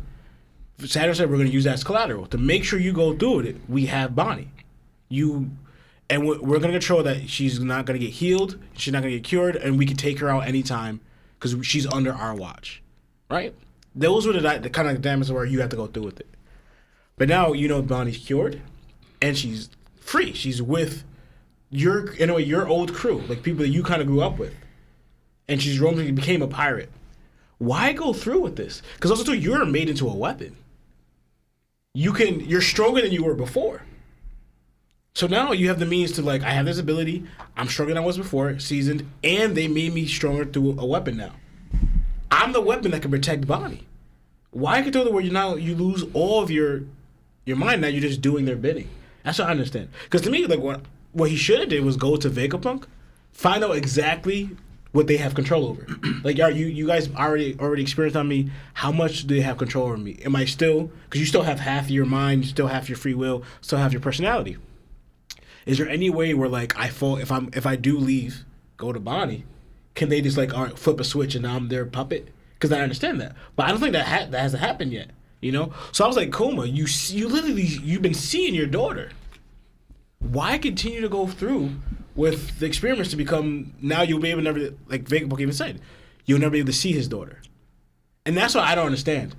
Yeah, you're on. To this, I don't understand. That's why I guess Larry, because if you're going to use the whole Garp situation, you have Vegapunk, Garp, and Kuma kind of still. You're seeing how the world government is. Why are you still honoring it? They're going to honor their engagement. They're evil. They could at any moment just clip Bonney as soon as you exactly it's turned off. Yeah. So I don't understand why he would go through with it. And I said you're a good person, but the people you're dealing with are not. They don't have to honor anything. Even now, Saturn tried changing something to make it all right, a switch or whatever to just blow you up.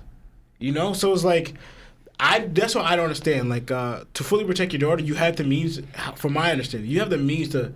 All right, you still have your personality, you still have your will, whatever. You still care about people. You're still watching Bonney, and now you're an even stronger weapon because now you're more durable because of what they made you, right? You have the means to protect Bonney. She's 12 years old with this little crew, and they still can't get her. The government's after. They know who she is. With your protection as well, and now you can even take it to go to the revolutionaries with Dragon in them. That's what I don't understand. Kuma, why did you continue going through this? That to me is it doesn't make sense to me. I'm taking my daughter, we out. You know? I did my sacrifice, I'm protecting it. The only way to fully protect that is if you're alive. That's how I see it. I'm about to kill him. Whitebeard would have took her. Yeah, what now? What now? What now? What if he had a bad feeling? What now? What if he had a bad feeling? What now, What if he had a bad feeling? Whitebeard would be like, you know what? We out. Me and my daughter going somewhere. I don't know. Wherever she want to go. What if he had a bad feeling? What if he was intuitive and he felt 𝐸 somewhere? It's I don't know. They have something else. Where meet me at? Yeah. Anyway, right? So yeah. So that's that's something I never thought I would say on a podcast. It sounds crazy. But anyway, yeah. So and then going into two things, going by what you guys are saying, I want to attack this first, right? We talked about Kuma mentioning that it was only a legend, right? And I thought that was interesting because this is story that's been passed down for years. So I thought of, for example, you talk about how the fruit was created. I think we even kind of theorized that the Buccaneers could have been the people that willed the fruit. Because for example, we know that it's just a legend wise. Because going back to who's who, right? So what if the Buccaneers were kind of the people for who's who's perspective, where he said in his down situation where he was in prison and he heard people speaking stories of Nika. And then just to get free, he started believing those stories and hoping that someone will save him, right? So what if the Buccaneers start off with that, right? Just kind of how people, when you're in a tough time, you start believing in something higher, something greater. And any grips of hope that you could grab, you kind of hold on to and shoot for it, because you think about it like Kuma, he was a slave. You know, his father taught him in a way that you could be saved through Nika, right? But these stories are passed down. So two things I thought of, like, all right, with the Buccaneers, like they either heard this story from back then, right? Of like, because I think like Lionel said, from the 𝗏𝗏𝗪𝗏's perspective, they see Nika as a real person, right? Now, so that could be where the story goes. It could be a little different or exactly the same. But either way, either the Buccaneers experienced it or witnessed Nika then, and they just kept passing down the stories, writing in books to their clan, right? Or, 𝗏𝗏𝗪𝗏, it started off before them, and then the stories going on, and then eventually people believe in those stories, right? Formed the, like you said, what Vegapunk created the fruit through something greater, and then believing in something in that, you know? So I thought of two different ways, but like Lionel said, the point is that form, they immediately thought of Nika. But it could be, like, again, the greatest sin that the Buccaneers will hold to. What if the original Nika was created through the fruit, like, you know, that the Buccaneers created? Like, anyway, they created Nika and just passed on this story, you know? And it could be a line where the Buccaneers could be part of or cousins of or sister island to the ancient kingdom. Because obviously there's a tie here to that, right? And going on to, like, for example... moving on to the other point I wanted to bring out is that we talked about like Dragon and Luffy, right? What Kuma says here, something in his actions shakes the very core of my being, right? And the difference is like Dragon and Luffy, right? Is like apparently they both have this one ability where they could draw people to their side, but the way they do it is entirely different. Luffy's kind of like this free-spirited, easygoing, laughing, you know, he's a kid, right? But also his heart is kind of pure in that way where, like, you know, he just kind of has an adventure, having fun. It's simple towards him. And he kind of draws people through that charismatic way. Dragon's more of a responsibility, serious role, right? Like, the weight of the world, the weight of the responsibility, the task I have to do is on my shoulders. And to achieve that, you know? So it's like he's drawing people through, like, this determination and, like, the weight of what he's carrying and what he viewed as what is right. They both have that same righteous indignation, so to speak, you know, because they're taking this stand, right? But the way they go about it is different. Luffy's in a way is going to bring more spies because the way he is. So I'm thinking like, but like you brought out to the actions wise, like you brought out, Luffy's willing to defy the world government. They're both doing that, but the way they go about it, where like Luffy's willing to punch a celestial dragon or attack a celestial dragon. For a fisherman, he kind of went to war with beforehand. And remember, we saw like, and it was against someone he reviewed as a Nakama with Nami. Hachi's part of that group that terrorized Nami since she was a kid, you know? But I noticed what I'm doing here, but like, it's just interesting because going by with Luffy, he doesn't care about people's past. So he has no idea the role that Hachi played into terrorizing Nami and his family and even Nami's mother's death or passing because Luffy didn't want to hear the backstory. He literally walked away or fell asleep. You hear that live action? Never mind. Go on. Yeah, so pretty much, right? So Luffy, that shows into like, right, because Luffy's like, all right, that's how you were then. What matters are who you are now and what you're doing now, right? Because like for example, Hachi kind of like changed his ways from all that. And seeing that Hachi's trying to do good and whatever, like, oh, you're actually a good person now. So Luffy took that into consideration, and now like I can view you as a friend where I'm willing to go against the world government for you. So it shows like in a way difference where like Luffy was willing, it also goes into impulse, how Luffy's willing to act on as soon as he views you as a friend that's going against the world. Where Dragon is more of like, it's different because you see that he goes for kind of for his son a little bit, but it's more like he puts the responsibility because he's not ready to act yet. Where Luffy's more like I said, it's simple. I just move here. So in that way, it brings more smiles to people's faces because they're kind of getting the immediate reaction with Luffy. Mm-hmm. Luffy's gonna liberate you right now. Dragon's like, no, to do it right, to keep it, we have to do it according to this plan or this way, you know?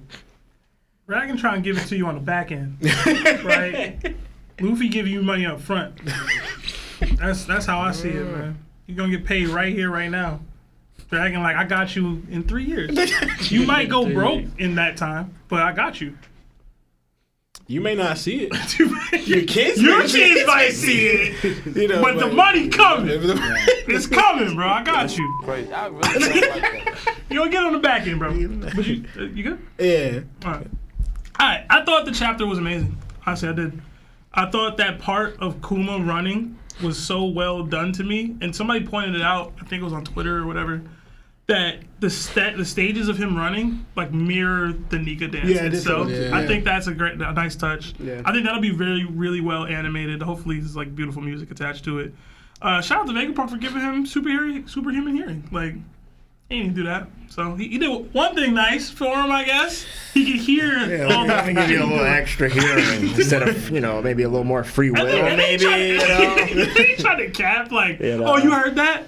Because he tried to make it, yo, you heard me trying to make sure that you was good, right? What did Vegapunk say? What did he say? He said, No, but he said something like, I should try to keep some of your he was individuality. What'd he say? complaining about the self-destruct button and how, like, he's just a human weapon at that point, blah, blah, blah. And that, like, he could do this thing where he could switch from personalities to on and off consciousness or whatever. He tried to... Terrible, man. He had to make sure Kuma heard him say that, though.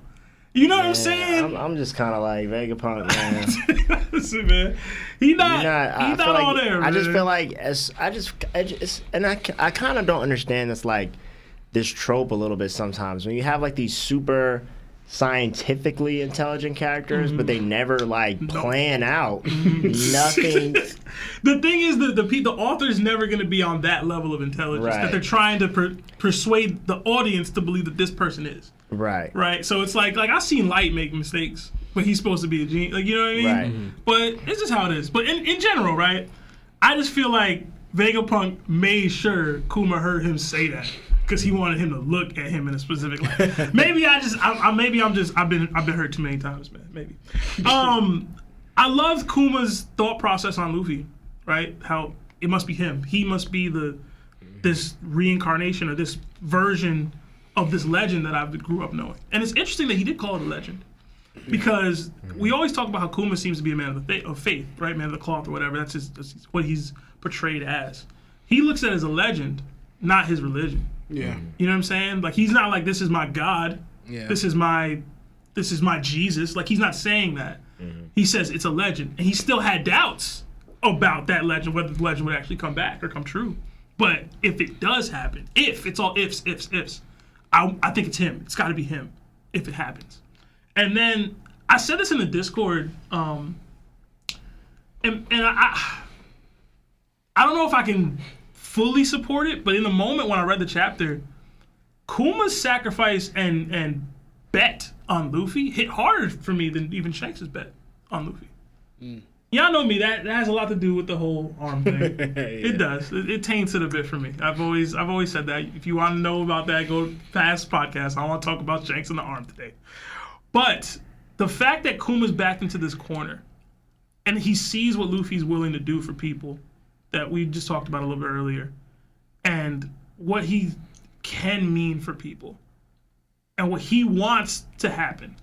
Like, Shanks seemingly did what he did for, this kid reminded me of Roger. This is like, this kid is emulating all of the qualities that the legend, my idol, is portrayed, or that I want, that my dad instilled in me, that I try to be.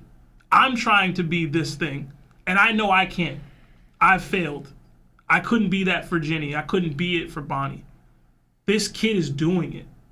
The things that I want to do. And for him to be like, I'm able to recognize that in him. No shade on Dragon, but he's able to recognize it in him and only him. Part of that is his rubbery ability, but a lot of it is Luffy, who he is. Because he doesn't know about the Gear 5th stuff. So I love that. Like, again, I love seeing these moments from Kuma's perspective. Like, this is how he's viewing Luffy. This is how he's viewing the crew. I thought that was dope. And this is why, when we talk about next Nakama candidates, like, inherited will. What is the will that Bonnie would be inherited, if not Kuma's? And this will, for Luffy to be Nika. You know what I'm saying? So, in regards to the end part, I thought it was great. I thought it was really well like directed, for lack of like panel work, with the light and him saying thank you, tell Bonnie I said happy birthday, him turning it off and the light shining, and like him going into the robot mode. I was like, I heard it, like I heard it when I read it, and I was like, yo, that's so fire. Like it's heartbreaking as it is. And Lana brought it up too. Like this isn't the passing of Kuma, technically. His body's still alive, but his consciousness, his individuality has been murdered here. It's over. And he still had a smile on his face as if he was a D. This is the second time that has technically happened to a non-D. First was, I think, second. There might be more than that. But Odin smiled, and Kuma. Kuma's is a little more to unpack here, but in general, like, he was happy. He got to a point where it's like, yo, I know Bonnie can be safe. Now, to address Lawrence's point, because I thought the same thing. And a part of me wants, I always just go, yo, it's plot convenience, it's the thing. But Kuma acting differently would be out of character for him. Yeah. If he ended the day, he's not a pirate. He's a revolutionary, he's a man of the cloth, he's a man of faith, he's a man of his word. Yeah. In his mind, I made this deal, I'm going to hold up my end of the bargain. There is no, oh, maybe they don't do this. Maybe they don't hold up their end of the bargain. Oh, Bonnie's safe? Let me just do the pirate thing, take her and get out of here. We can travel anywhere. That's the smart thing to do. That would have been the right thing to do, most likely. But that's not who he is. And I know when I read it, I thought it, and I was like, him taking Kuma out of character to do that action would have rubbed me the wrong way, even if it was the smart thing to do. Because we just saw this man's whole life and what he's like. That would have been a sharp 180 to what he is like as a character. But, again, people be flawed. Ace was flawed, that's why he's gone.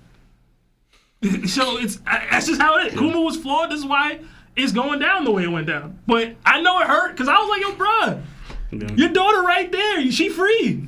And they could catch up to them, but yo, I can protect her. Now, if you want to say maybe he thought he's not strong enough to protect her, then get stronger. You know what I'm saying? Or whatever. You have the means to do more than what you did to protect her. And that might sound crazy because he's done a lot for her. But if you wanted to go the route Lawrence is saying, Kuma had the means to do so. He could have took Bonnie, went back to the revolutionaries. They haven't found Dragon in years. Or at the minimum, they haven't been able to take him down.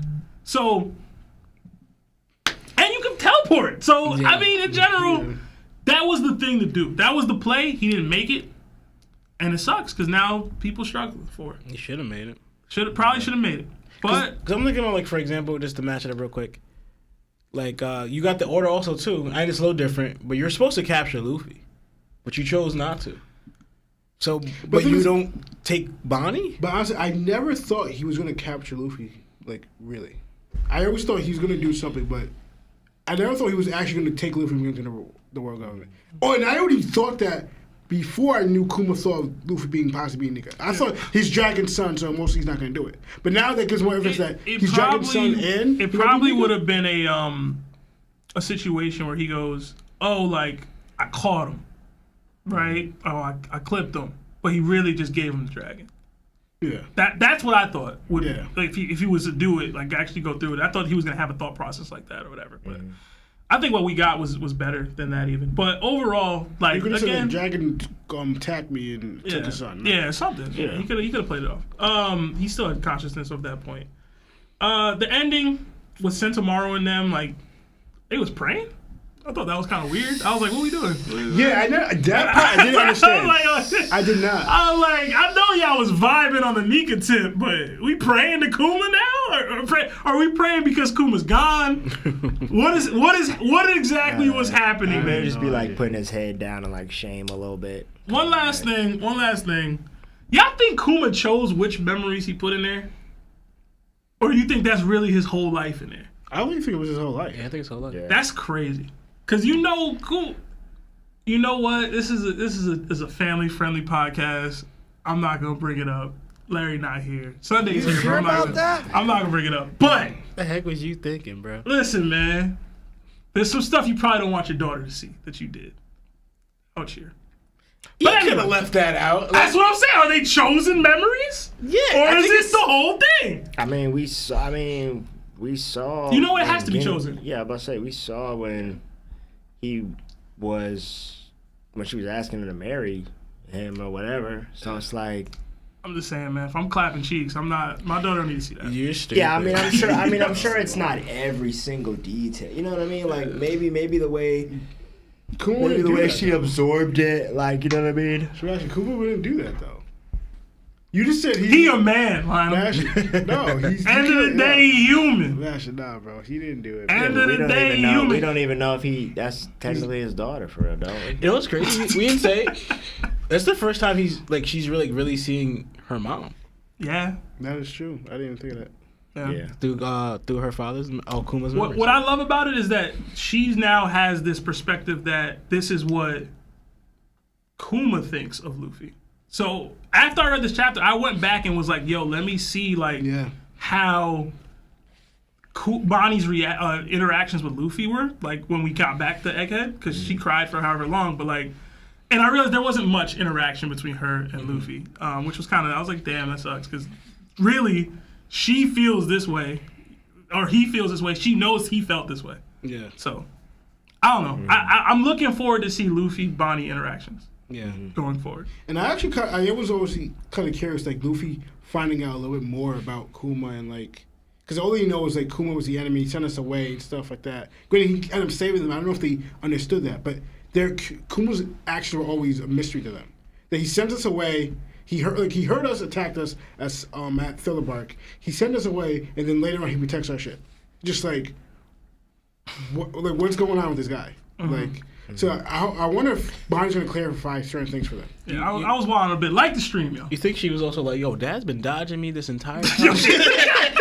You were there? She's young. You think she had the same thought process? Yo, we could have dipped, bro. We could have been out. I don't know, but yeah, I mean. Chapter was fire, man. It was. The Kuma flashback, I think it lived up to the I think it exceeded the expectation. Yeah. And people had high expectations for it. So no, this was good. Actually, this is one of the best flashbacks. Like there's some ones we all like, all right, like we didn't care for it that much. This is one of the ones that like I'm glad I waited. Remember Sebastian used to hate flashbacks? I did. Yeah. Back in the day, I was a young boy. Couldn't appreciate what I was reading. But all right. We got a couple super chats. I'm gonna read them. We're gonna go to sponsor, and then we're gonna go right into calls. Yeah. But yeah, we got two from JT. It says, "Watch the respect on Mihawk and Dragon. We remember." Alright. We got another 5 from Shake That Hole. It says, "Happy New Year's, gents. More abundance and blessings." Thank you, Shake. Another 2 from Maki Jiro. It says, "Forever was right. Vegapunk is evil. Theory on the way." We'll see about that. Another 5 from Brendan Miller, aka Coach. It says, "Live action would have been 10 times better with original music. I do not know why they didn't do it, but YouTube videos make it much more stomachable." Maybe. Probably didn't have like the license, Yeah, that's true. Yeah. Yes. I mean, Oda should have get. I'm sure they got clearance for most of it. I mean, you gotta get it from like Toei, and you gotta get it from the artist too, probably. So it's probably like a little more loopholes they wanted to jump through. And there's also probably a lot of money too, and they probably couldn't afford to do that as well. Man, they was getting paid, bro. We got another 5 from J Cub. It says, "Hey, do y'all think Vegapunk figured out a way to get rid of the only eating one devil fruit drawback so that the Gorosei can eat more than one?"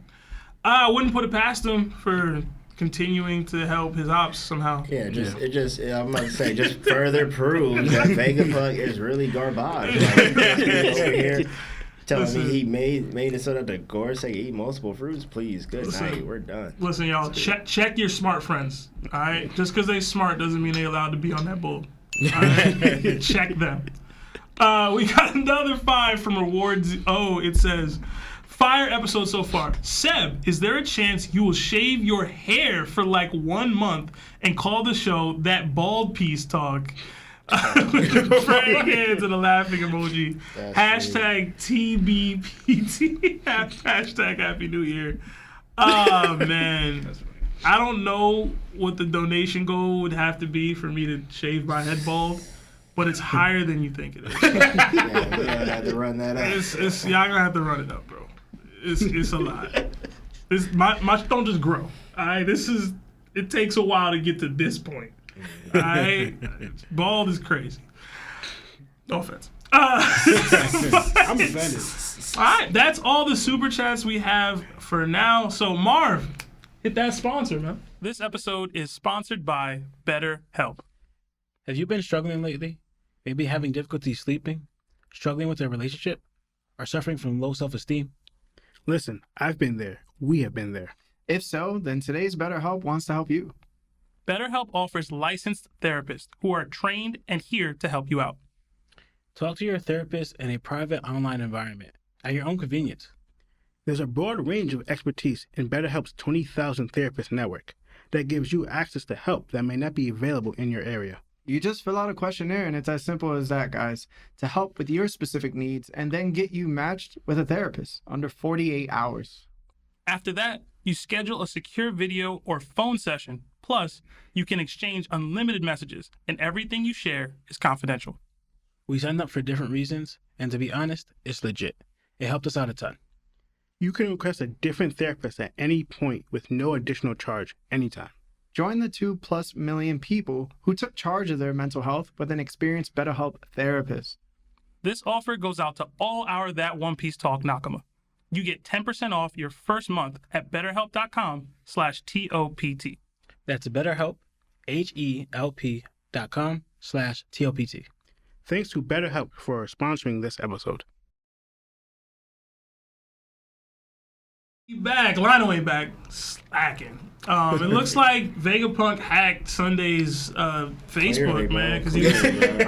he As soon as you get to talking about he like the slander, bro. He like, shouldn't have been it's talking. all good, man. It's all good, man. We're still good. If you see it, if you got me on Facebook on any personal stuff, just don't respond. Instagram is still good. We're still good on all the stuff that matters. But I just, I don't know what's wrong with hackers, man. It's like, what do you want, bro? If Sunday slid in your DM with a Schmeat pic, that wasn't Facebook. That was him. That's crazy. That's how you know it's real. That's how you know. It's Right. That's the proof right there.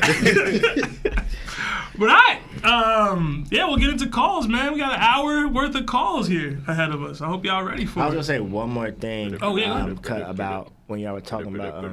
Cut that. My bad. When you were talking about how Larry was talking about, why didn't he just dip with Bonney? Mm-hmm. I mean, I was just gonna add on that. I think it's also too that like he may, because we kind of not like really understanding Kuma's goal aside from like keeping Bonney safe, and I think now we're kind of seeing that he does kind of have a goal in mind now that like because even when he first joined Dragon he said he wanted to kind of like help him change the world, and so I feel like if he felt like maybe he was just running off of Bonnie, that's not saving the world. Yeah, he couldn't do that. He couldn't really like especially if he believes Luffy might be Nika and all that sort of stuff.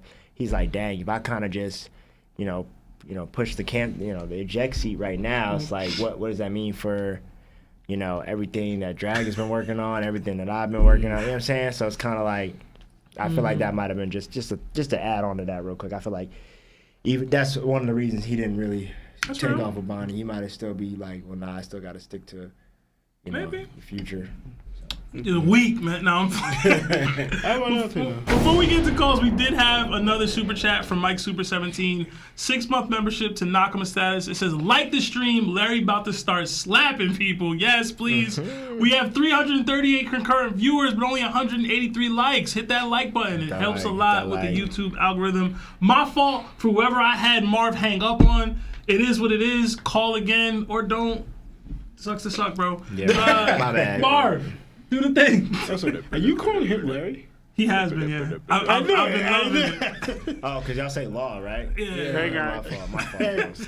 Hey, how's it going? This is that One Piece Talk. Who are you and how are you? Y'all might be getting annoyed with me calling y'all so often, but it's Tristan the Hogan again. Hey, what's up, man? Tristan, what's up, man? Not much. I was just thinking about what y'all were talking about, and it made me think about some of the old music I just love from One Piece. And the one I love the most is Whitebeard's theme. You know, the one that like plays strangely in the middle of Odahime's funeral, like when her kids come on the speaker and like say that they'll carry on her wishes. And it just made me think of the question, like, what makes a One Piece character legendary in your eyes? Like, Whitebeard's the biggest legend, but when it came to later characters like him, like Kaido or Big Mom, they were kind of like a mixed bag. Like, they're awesome monsters, but like in some ways, some people still view them as legendaries, but no one can contest that Whitebeard is seen as the biggest legend that we got to see on screen in the non-flashbacks. You know what I mean?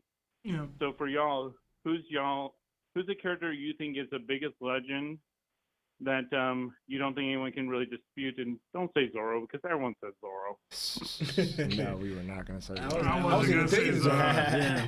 Zoro's not there Biggest yet. legend in One Piece. I mean, I just think it's also like a difference between what we think are legends and what the people in One Piece think are legends. Yeah. So I mean, if you want me to go first, Go ahead. I was gonna say if you're talking about what people in One Piece think are legends, I think it ultimately, I feel like ultimately you kind of have to die a little bit. Like, I mean, not a little bit, but like, I'm sorry, pass away, because they don't really. It's like their plight, like their status doesn't really get hyped to legend sauce until it's like, oh, now the news, the Until they're attention. past 10. Until the news, the government can be like, oh, well, this guy was actually the demon of the world, or this guy was king of the pirates. You know what I'm saying? That's kind of when because for the most part, a lot of normal people in One Piece don't know what's going on in their new world. You know what I mean? They just get that bird drops the newspaper, and they're like, oh, okay, some Yonko are doing something else, but it's not like people are like, oh, man, of course, we've seen Whitebeard, you know what I mean? Yeah. But it's not like No one knew the Marines screwed up until an admiral openly admitted that they did. Right, exactly. Because I think it's just tough. I mean, who do I think is like the biggest legend? I feel like Roger's the biggest legend. I mean, that's just in my opinion. I feel like everything Roger stood for, even the way they tried to twist his name. His son, his child is, greatly affected just because he's his son. So I mean, I think Roger kind of to me is probably the most legendary One Piece character. Like to this day, even though we do hear about Nika and all these other cats, I just feel like the way we know how Roger was getting down and just the pivotal piece that he was to the story, I just feel like Roger's probably the biggest legend, really. Yeah, I'm an anxious person, so I think I asked this question wrong because I kind of wanted to see like what character is a legend for you and what made them that legend for you. Like for me, the legendary moment for me is I guess, well, if I was going to get a little bit weird about it, it's like a lot of the, like, it's hard to say, but like one of the biggest legend moments for me in the show was when each of the Straw Hats like openly declared, like how many openly declared that even when they were getting their asses beat, that Luffy would be the next king of pirates at Wano. And it's like even though Wano's not seen super favorably all the time, like the beauty of Wano is how it kind of mirrors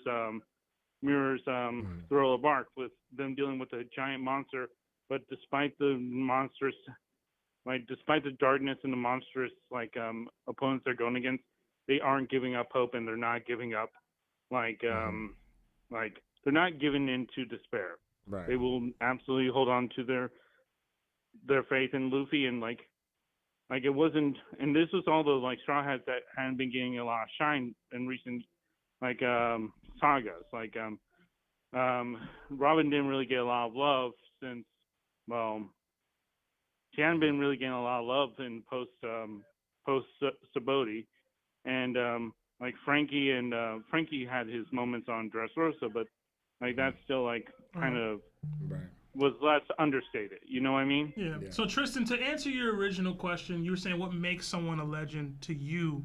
I think it's the impact that you have on the people around you, specifically, not necessarily the world. One Piece does bring it to a world-like level where people are just impacting other people on that kind of a scale. But how have you impacted the people who are around you? What are they like? How did your story change their life? So to me, and this is something I used to argue with Lawrence and Lionel with, mostly Lawrence.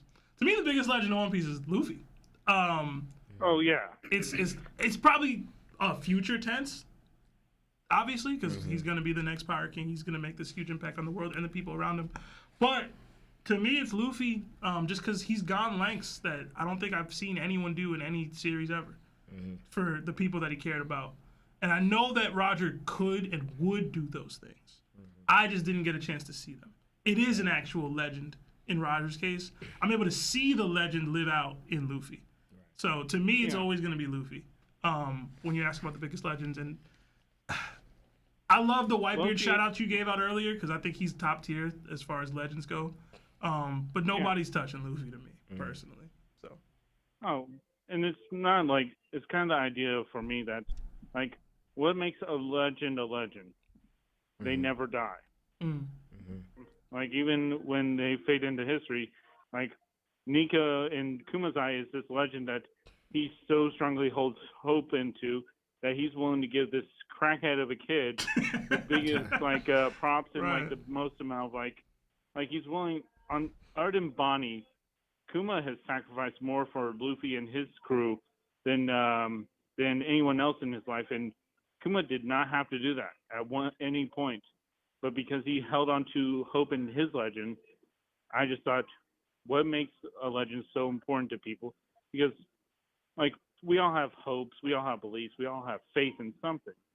But, like, for you to hold on to a legend, it has to be something amazing. Like, no one can contest the argument that the Legend of Arthur is one of the greatest stories of chivalry and romance ever. But, like, what makes it important to people like us, people in the modern day? What does it mean to be a legend? Yeah. No, man. That's... You have something? I was going to say, honestly, for me, since you guys chose, Luffy was chosen, Roger was chosen, stuff like that, I got to say, because I put him on that level, Ryuma. What he did, he is a legend where dragons were rolling about, because we don't really see much or any really dragons at all in One Piece now, but he was the dragon slayer. And back in his time, and he founded Wano. We still don't know if it was just him or a bunch of people that founded it with him, but he founded Wano back when Wano was called the City of Gold. When it was the famed Wano where everyone wanted to either privilege or steal brothers. Why Wano end up probably being closed off from everything else in the first place? Back when Wano wasn't there, it was the City of Gold. And then you have Ryuma, who was had the title of king and was wandering around, then became like the Blade God, but protected Wano from governments, authorities, pirates, anything that wanted to come in there by himself, and remained undefeated while doing that. And then also, his blade is also attested to his legend. One of the few, only known person who forged his blade black. Like right now, if you want to go with the whole Mihawk thing, I believe Mihawk did, but like Ryuma confirmed. We got confirmation that Ryuma did, So he's the only real confirmed person who forged his way black. And then also Wano is still living to the tradition that Ryuma set through samurais. Wano is still lives to that tradition today. So one of that path of the world, even the whole country or nation of Wano, they hold Ryuma that high where like even they view his just the weapon he used as secret, that no one else should be using it. Just keep it where it's at. So that legend, why I think Ryuma established regular legend, because also what he accomplished and also how it impacted people for years, that they're still honoring that and living to that code or establishment that you set. All right. They still holding his sword as like a sanctimonious thing. Like, we have to preserve the rights to this. Right. But Tristan, thank you so much for the interesting question, man. I hope you have a great night and a great new year. All right, thanks. Y'all too. And just so y'all know, I hope y'all continue being legends into the new year. And I hope y'all have a great year. I'll keep on calling, but I'll try to lay off for a few weeks. Keep calling. Keep calling, Christian. Great to hear from you. Yeah. All right. Anyways, I'm glad I got to be the first call of the new year. Great one for y'all. Yeah, man. Appreciate it. Thank you. I'm going to make my legend. Y'all make y'all's. Have a good night and be safe. Thank you. You too. Don't call. Luffy the GOAT. Facts, man. He better be. You know Roger shirts, man. Let's go. This is that One Piece talk. Who are you and how are you? Hey, this is Terrence. Terrence, what's up, man? What's up, Terrence? What's up, man? Finally. I gotta call it. It's been so long. It's been a while, bro. How you living? Man, I've been good, man. And I mean, that's just a testimony to y'all. You know, y'all getting so famous now. Y'all getting so good that everybody wants to call y'all. You know, it's always different. That's why we do the 3-hour pods. You can do hour-long calls, man. What's your question? Oh yeah, I gotta say, hold on for a second, hold on. You called me, bro. What's up? What's up, bro? It's like you didn't think the call gonna go. Oh, I'm sorry. No, sorry. I was in the middle of something, so I had to deal with it. That's all. That's all right. But hold up. I gotta ask y'all. Do y'all think that Shanks knows both strong and gentle blade sword techniques? Because we know Mihawk does, right? Mm-hmm. Mihawk, you know, he has the force to cut through a whole armada of ships, but also has the finesse and precision to cut through a whole lot of bullets, right? We that was established well in the beginning. And I think that's partially why he's called the world's greatest swordsman, because, you know, he has a mixture of both. Obviously, you know, like Zoro is mostly a strong blade user, and then Brook is a gentle blade user with his, you know, his fast and quickness and everything. You know, like, I already cut you. And Mihawk's like a balance between both. Do you think that Shanks has both? Because obviously we haven't seen much of Shanks, but the very little we've seen, it seems like he's just a strong blade user. So what do y'all think? I'll let the twins tackle this one. Y'all be in this. We haven't seen Shanks do that. Oh, man. Shit, man. That's funny. It's funny because that's kind of the answer. We haven't seen Shanks use like the gentle blade. Yeah. I like to think that he has that. Really, probably not on, because I thought it was impressive. Like, we see people cut bullets, you know, cut cannons and everything, showing that your skill, your mastery over the blade and stuff like that. But Mihawk showed that I don't even have to cut it. I can let the bullets hit my blade and just invert it. We haven't seen anyone else do that in the show yet. It's usually they're cutting it and they're like kind of silencing it, you know. But like, just certainly, I could just do this and then the bullets just go past, you know. Like, Mihawk showed that level of skill. You gonna say something? I think Shanks probably knows a little bit, at least, because, like, for instance, even Zolo. Like, Zolo's all power, but since he got training with Mihawk, Zolo became more a finesse and more even precision and accuracy. Remember when with this is small, with the Kraken, where he did the technique, the Kraken, and also with that swordsman in Fishman Island. Yeah, when he cut his, he split his blades. Yeah, that's not really power. That's technique and skill right there. I don't know how much grace is in that. Well, to me, I think Shanks, just how Zolo, like, for instance, Odin to me was all power. Zolo was all power, then he got a little finesse but mostly focused on power. While Mihawk is that was in between both. Well, I think Shanks is a balance between both, but I think he favors power. I could be wrong, because again, we haven't seen Shanks really do anything, but honestly, it's off just strength feats that we've seen, like just power and strength, you know, we've seen. Because we already saw Shanks is ridiculously fast, you know, so I think Shanks definitely has, like, you know, but also I think he also learned his skills from Rayleigh and Roger. So his, whatever Roger and Rayleigh style is mostly going to be similar to Mihawk's. Similar to Shanks's, but Shanks just made it his own. So, and I think, I think Rayleigh and Roger kind of showed, like, they're a mix of both, but mostly is power as well. So that's my thing. I think Shanks is a little bit of both, but mostly is power. To me, I don't think it matters. I don't know if I was gonna be like, the thing, it's like, so to me, Shanks uses his sword as a conduit to apply his hockey, right? I think he can do gentle blade if need be, like if he's a hockey master, because that's the focal point of what was happening, right? The will to cut or the will not to cut. Like, I'm cutting through this blade, like this rock, because I want to. I'm not cutting through this leaf because I don't want to. Like, it's him manifesting his will into the blade and utilizing it that way. So I'm sure he is. I just don't think it's as major a thing, like as far as what his fighting style will be or how he fights. So to me, again, it's just a conduit. Like, his sword is just a conduit for him to utilize his hockey. I don't think he's like, I think he's a swordsman. I just don't think he's like blade technique, like this style kind of thing. I don't think that's going to be a focal point for Shanks anyway. I'd never have. I could be wrong. I've never thought that for him. So, yeah, well, just to be clear, Seb, I definitely think Shanks is stronger than Mihawk, no matter what.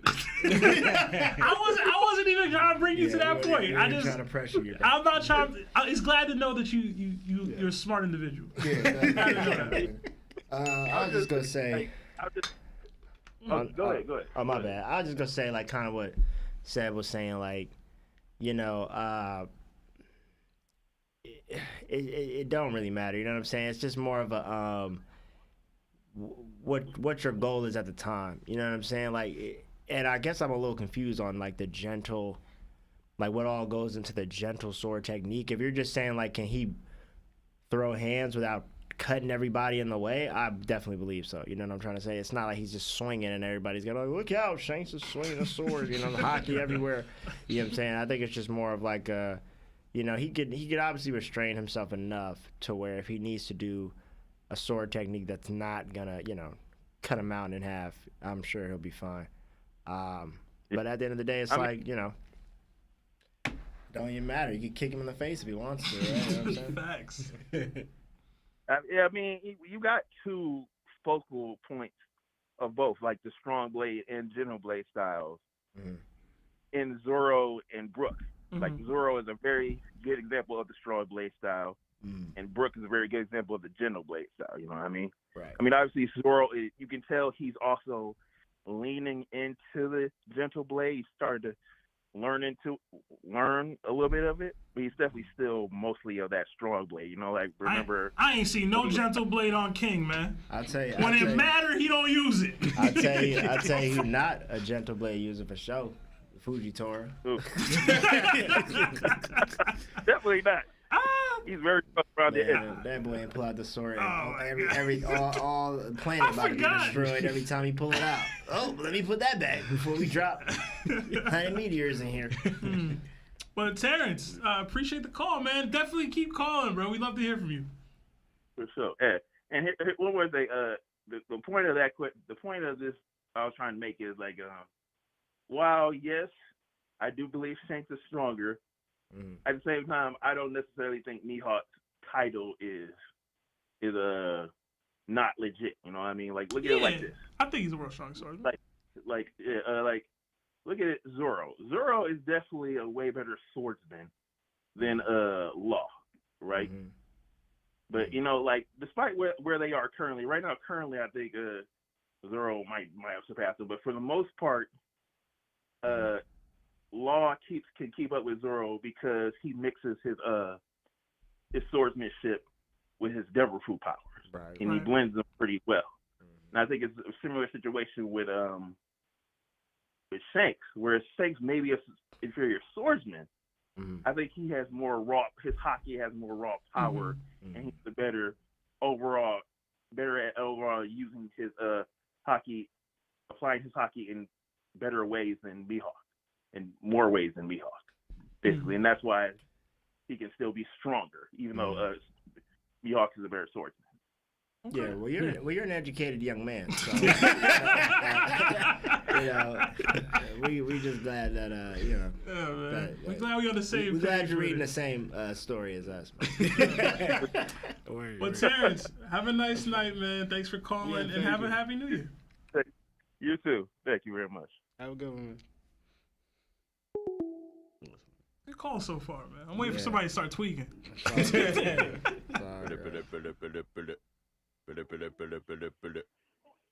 Hey, how's it going? This is that One Piece talk. Who are you and how are you? Yeah, it's Andrew. Hey, Andrew. What's going on, bro? Nothing much, man. Just Happy New Year's. Happy New Year. Happy New Year. Yeah, nothing much. Yo, Lawrence, you gotta go see your kids, man. You miss Christmas. You ain't seen your kids all year. You miss Christmas and New Year's? Oh my That's crazy. What's up, man? What's your question, bro? Yeah. So for my question, I know there was like the 150 worst takes on the Discord, and there was one I was surprised didn't make it. So there's a certain individual on the Discord, aka JT. Uh-huh. So he said that like Dofi would wash old Whitebeard. That made it. It was on there. I don't remember what number it was, but it was on there. It was I was there for like 4 or 5 hours. It was pretty long. Yeah. I was curious on what everyone else just kind of thought about that. I disagree.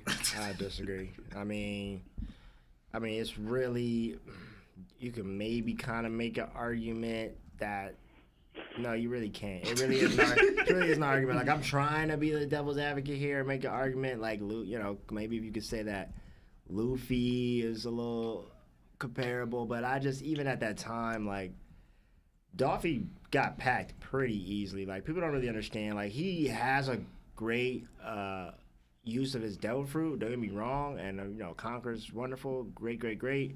But like, you still got packed by Gear 4 Luffy soon as he busted out, and it was like, what, the first time besides him training that he actually used it in combat, and you got packed, bro. Like, it wasn't like I got Gear 4, like it's not like Kaido where he was like, oh, Gear 4, okay, a little something, let's see how many times you can run that. Like, nah, once that came out, good night, like, awakening and everything, you doing everything, bro. You think you can't handle a con gun? You think you're gonna handle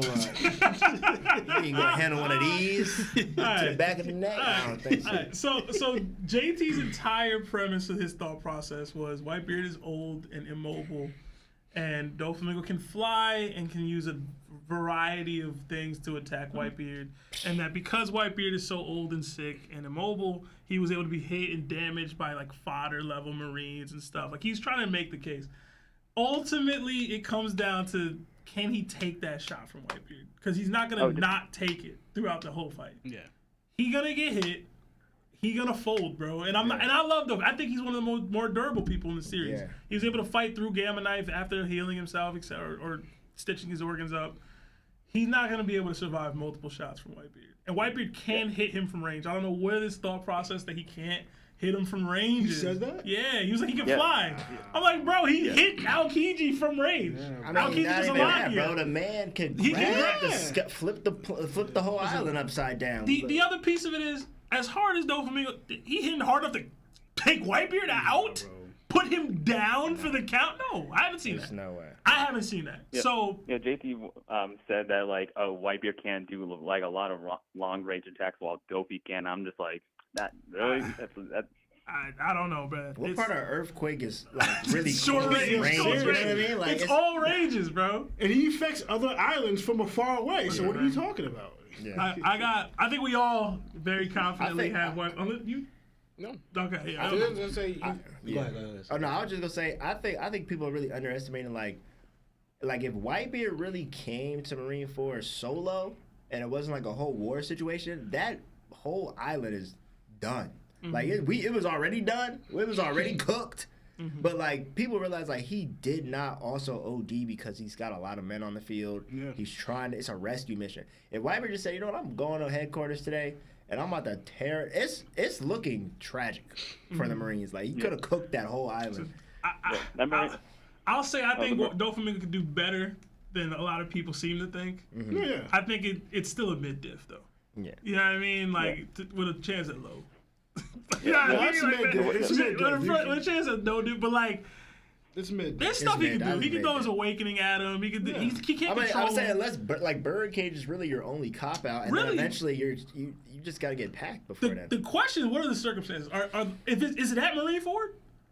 Like, are the other Whitebeard pirates around? Like, can he, mental warfare here? I think it was old Whitebeard, yeah. So Marineford, I believe. But that's the version of it. I'm saying, are there Whitebeard pirates around that Dofi can parasite? I think it was a one-on-one. I just think it's like if Whitebeard pulled up to the Dressrosa. It's a 1v1. Yeah, it's over. What's happening? It's cooked. Someone's probably gonna say like, "Hey, it's just gonna be Dofi and Whitebeard versus a few good men." Like he doesn't got like a ton of pirate crews. Listen, bro, it's Whitebeard and max mid diff. I don't think you can push it to high. Absolutely don't. Yeah. So, he's cooked. Dofi was dealing with like Fuji, and he was putting in some work. Yeah. But Andrew, appreciate the call, man. Happy New Year. Yeah, happy New Year's, man. Also, Emu Gang. Yo, I'm with it now. I'm with it. Why? Bro. Listen, I see but, it. Hey, we don't support fisherman racism. We can't allow you. Emo is I'm racist. sure that Emu does, but whatever. Emo is Yeah, I'm just racist. messing with you, man. Yeah, I'll see ya. Yeah, man. Have a good one. Later, Andrew. Have a good one. Later. Yeah, man. JT, defend yourself in chat, because I'm not going to defend you, bro. You got to be at a certain level, and Luffy's not there, bro. Ambrose and I am really there, so. Oh, snap. How's it going? This is that One Piece talk. Who are you and how are you? What's up? This is Anime Reality. Hey, Reality, what's going on, man? What's up? Happy New Year's. Yeah, Happy New Year. What's up, man? What's your question? I was just going to ask, do you guys think by end of series that Zoro and Mihawk will have another on-panel fight, or do you think Oda will take it off panel or avoid it completely? I think you're going to avoid it completely. I know Sebastian's already taken on it. Yeah, so for long fans of the pod, or long-standing fans or long-time viewers, they know, I think that that's how we end One Piece. And people think I'm crazy for it. But I think for multiple reasons.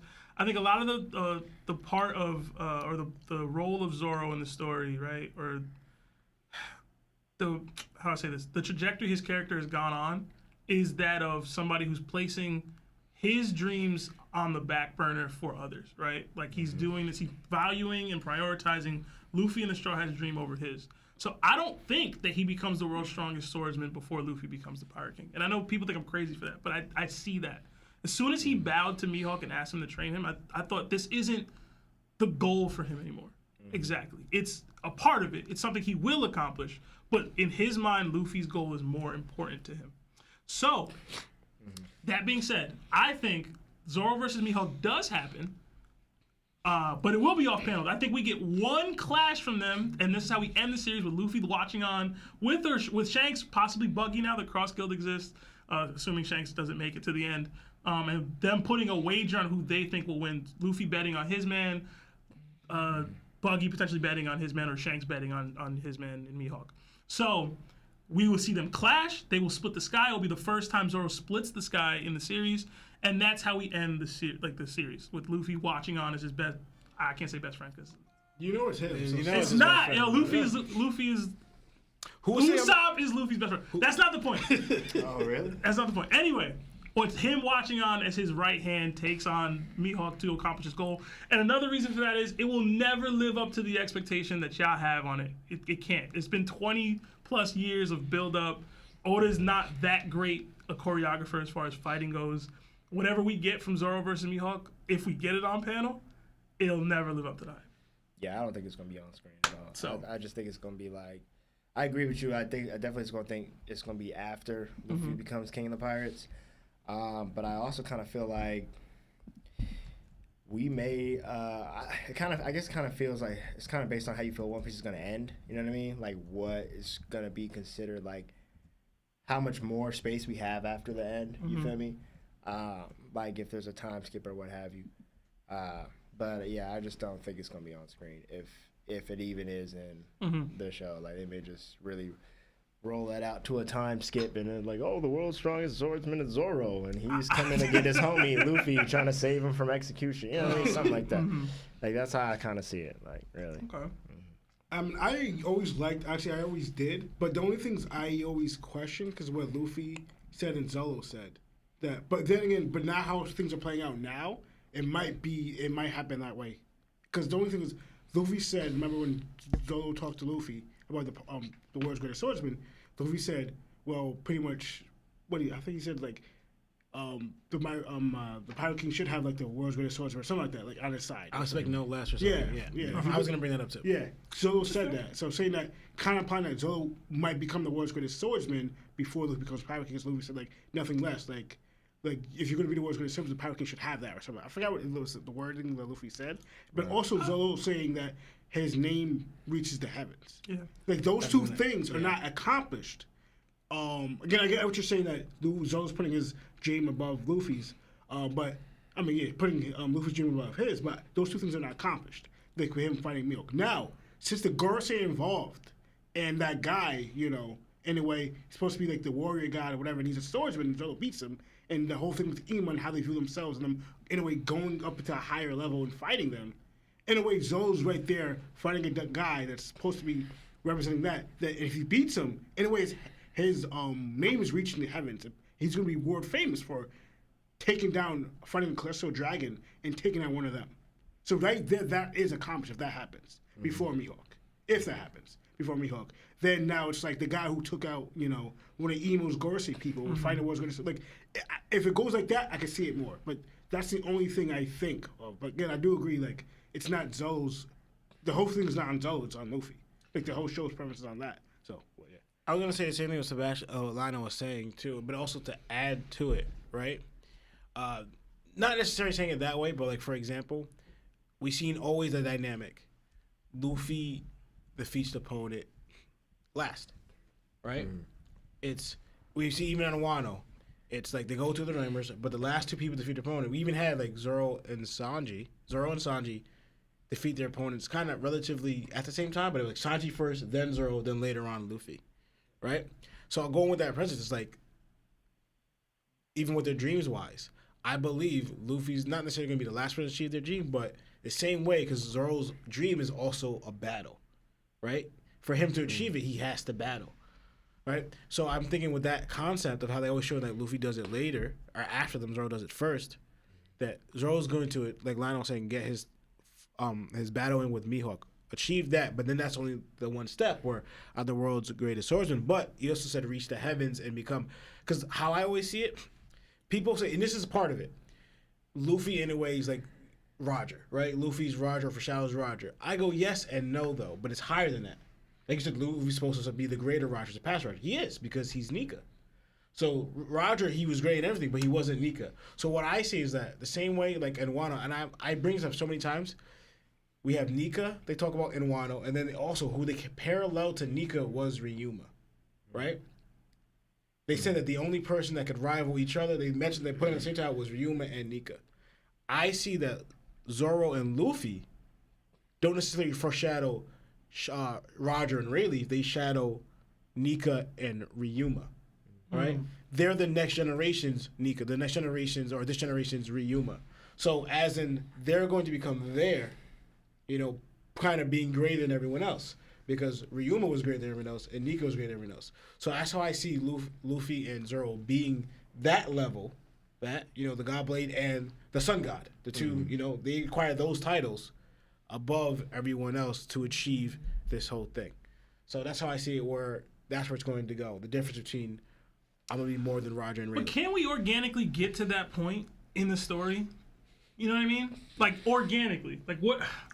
How do I say this, man? That's why I think it's going to be like a time skip. Like, I don't see really Zoro kind of reaching there before. I don't know. It's tough. I get what Law's saying, though. Like, the levels do match up. Like, it does make sense. I just don't see.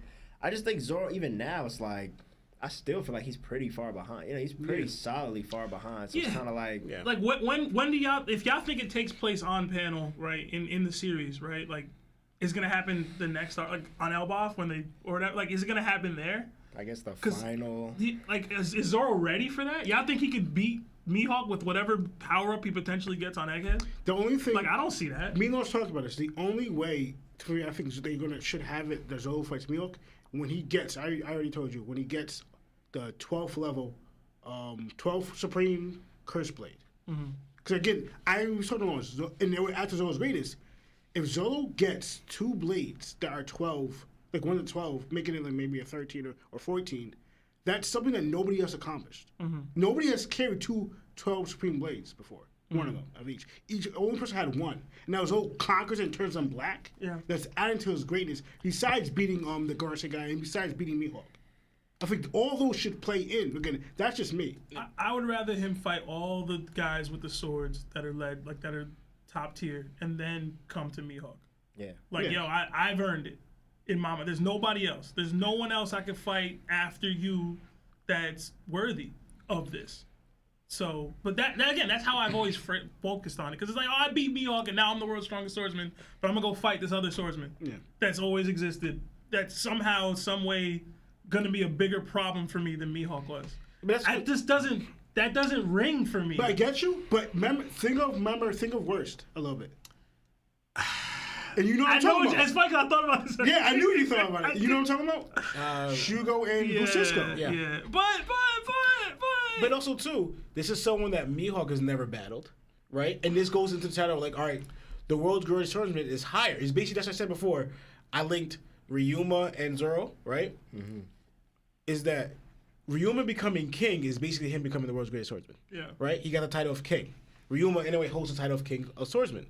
But then the god level is supposed to be higher, right? You beating this celestial dragon that's supposed to be stared as what they view it, you know, throughout the world, that's the higher step. You're impacting everything else. So it goes into a higher step into, like, all right, I achieved it. And I believe it could be too, what someone mentioned before, like I think where when Luffy goes against Shanks, Mihawk's going to be there, and that's when they get into their battle. And then you have Zoro defeat Mihawk, and then Luffy, you know, have his battle with Shanks.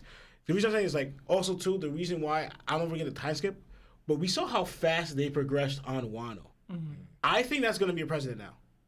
We're going to see them rapid progression. Yeah, that's how they're going to get there, because they're very young, but also they're growing really fast with their hockey and everything, and they also are supposed to be fighting genius and all the potential in the world, them too.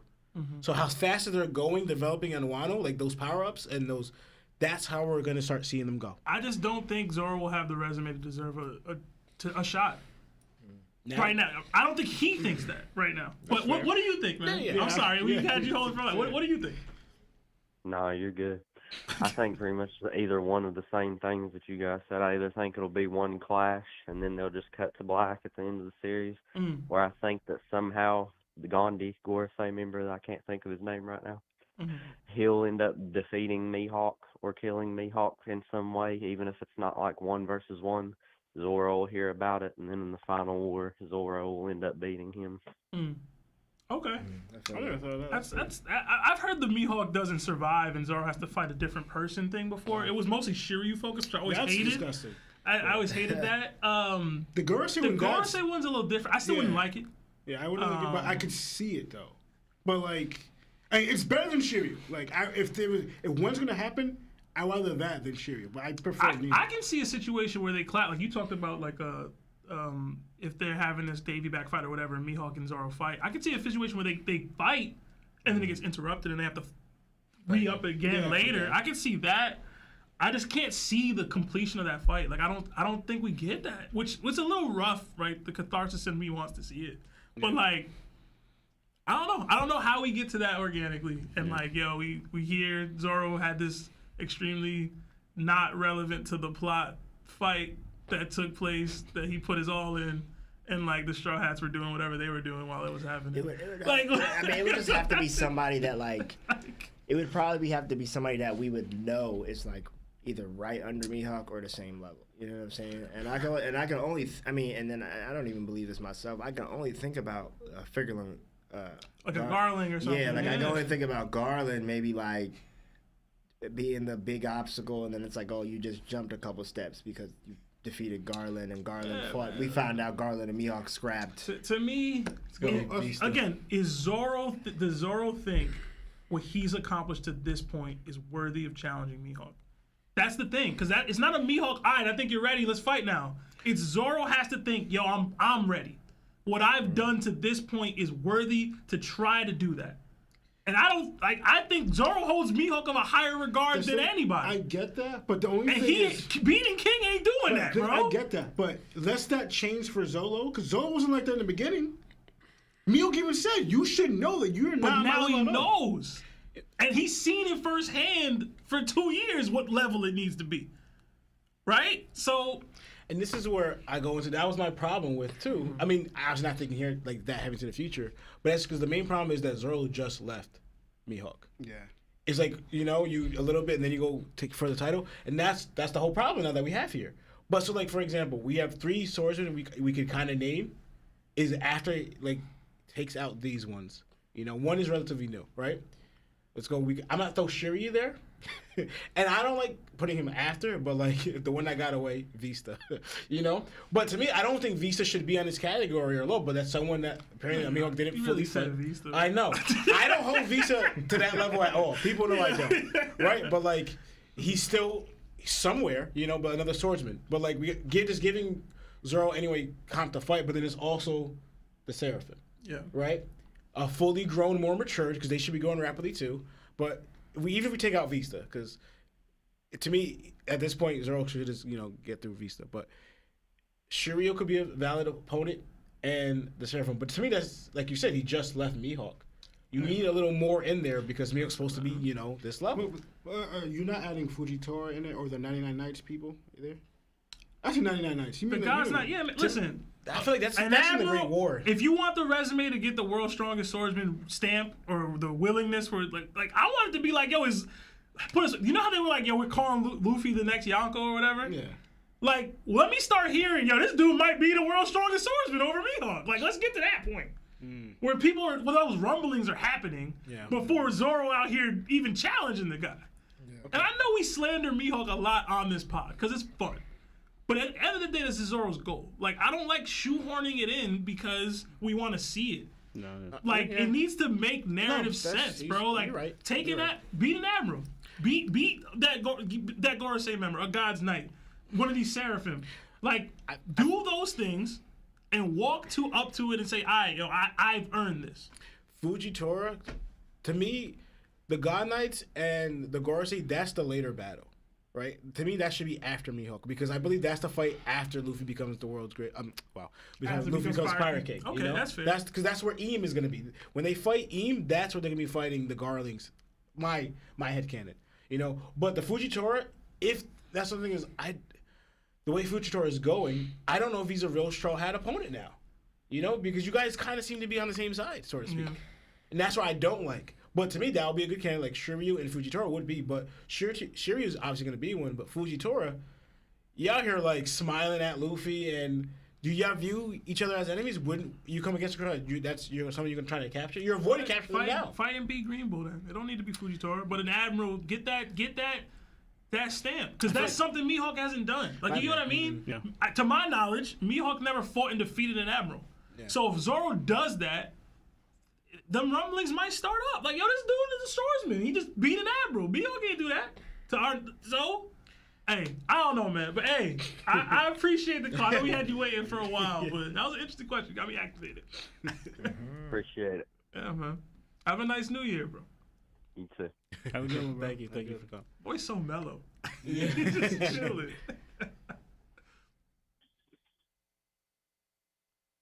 I low-key think that Green Bull was tainted, though. What? Tainted.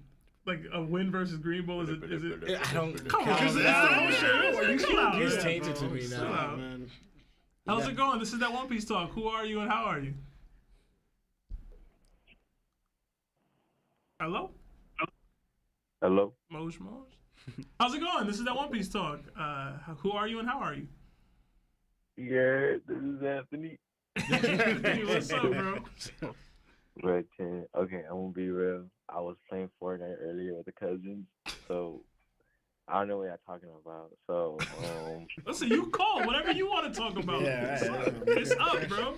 What do you want to talk about? My fault. All right, so I guess that question is: Dragon stocks down throughout these past chapters and like Kuma's life? Like, has Dragon stocks gone down? I think what's the call? We was talking about this, me and Rob. I think it's just more of like his character stocks are down. It may not necessarily mean he is weaker than what most people have, assumed.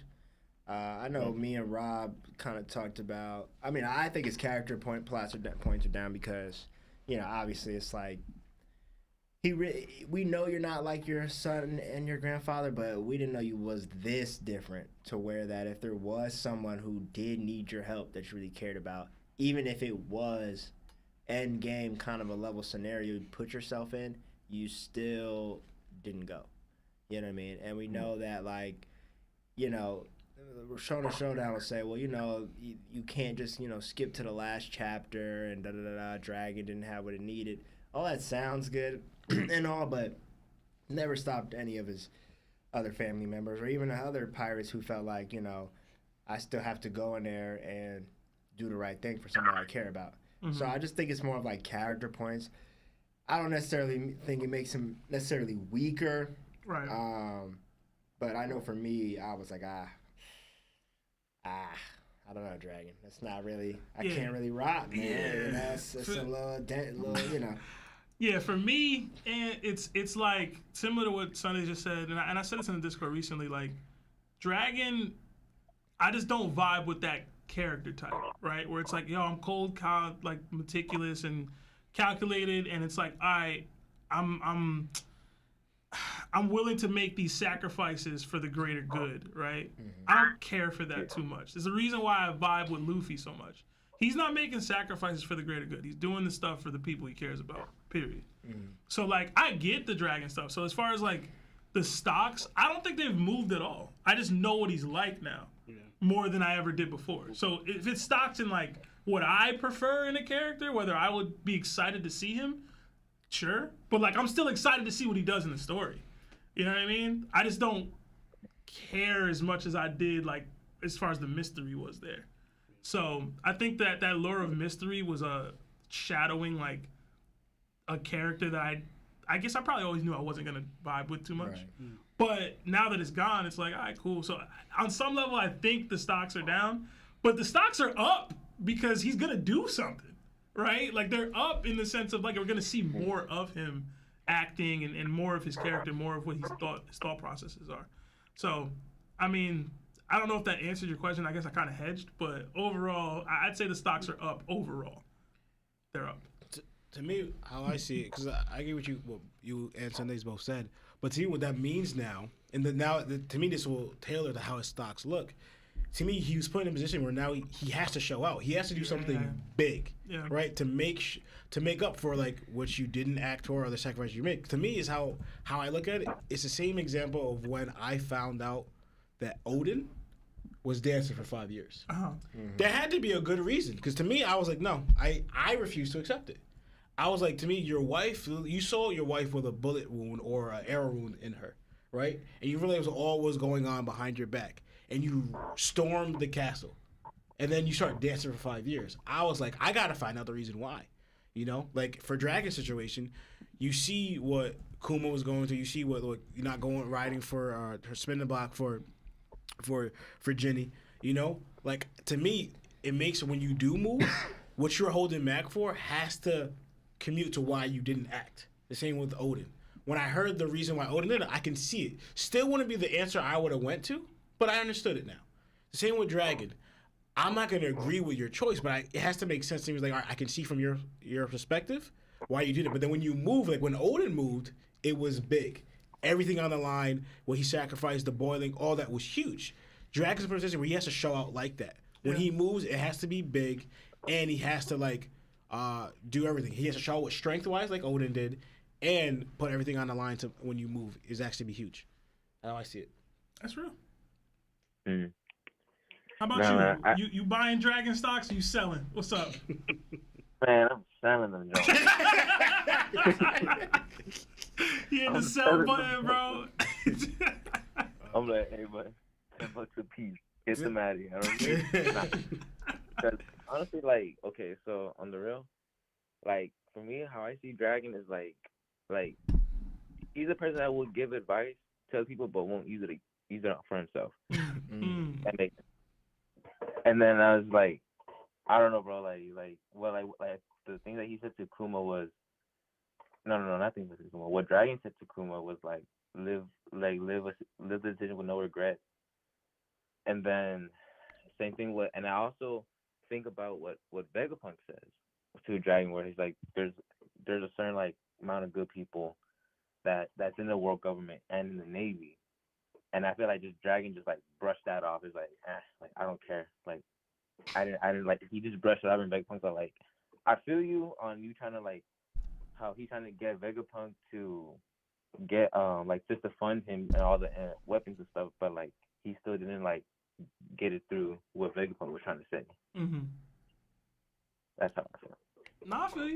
You selling them stocks, huh? Let's see. I'm selling them joints again.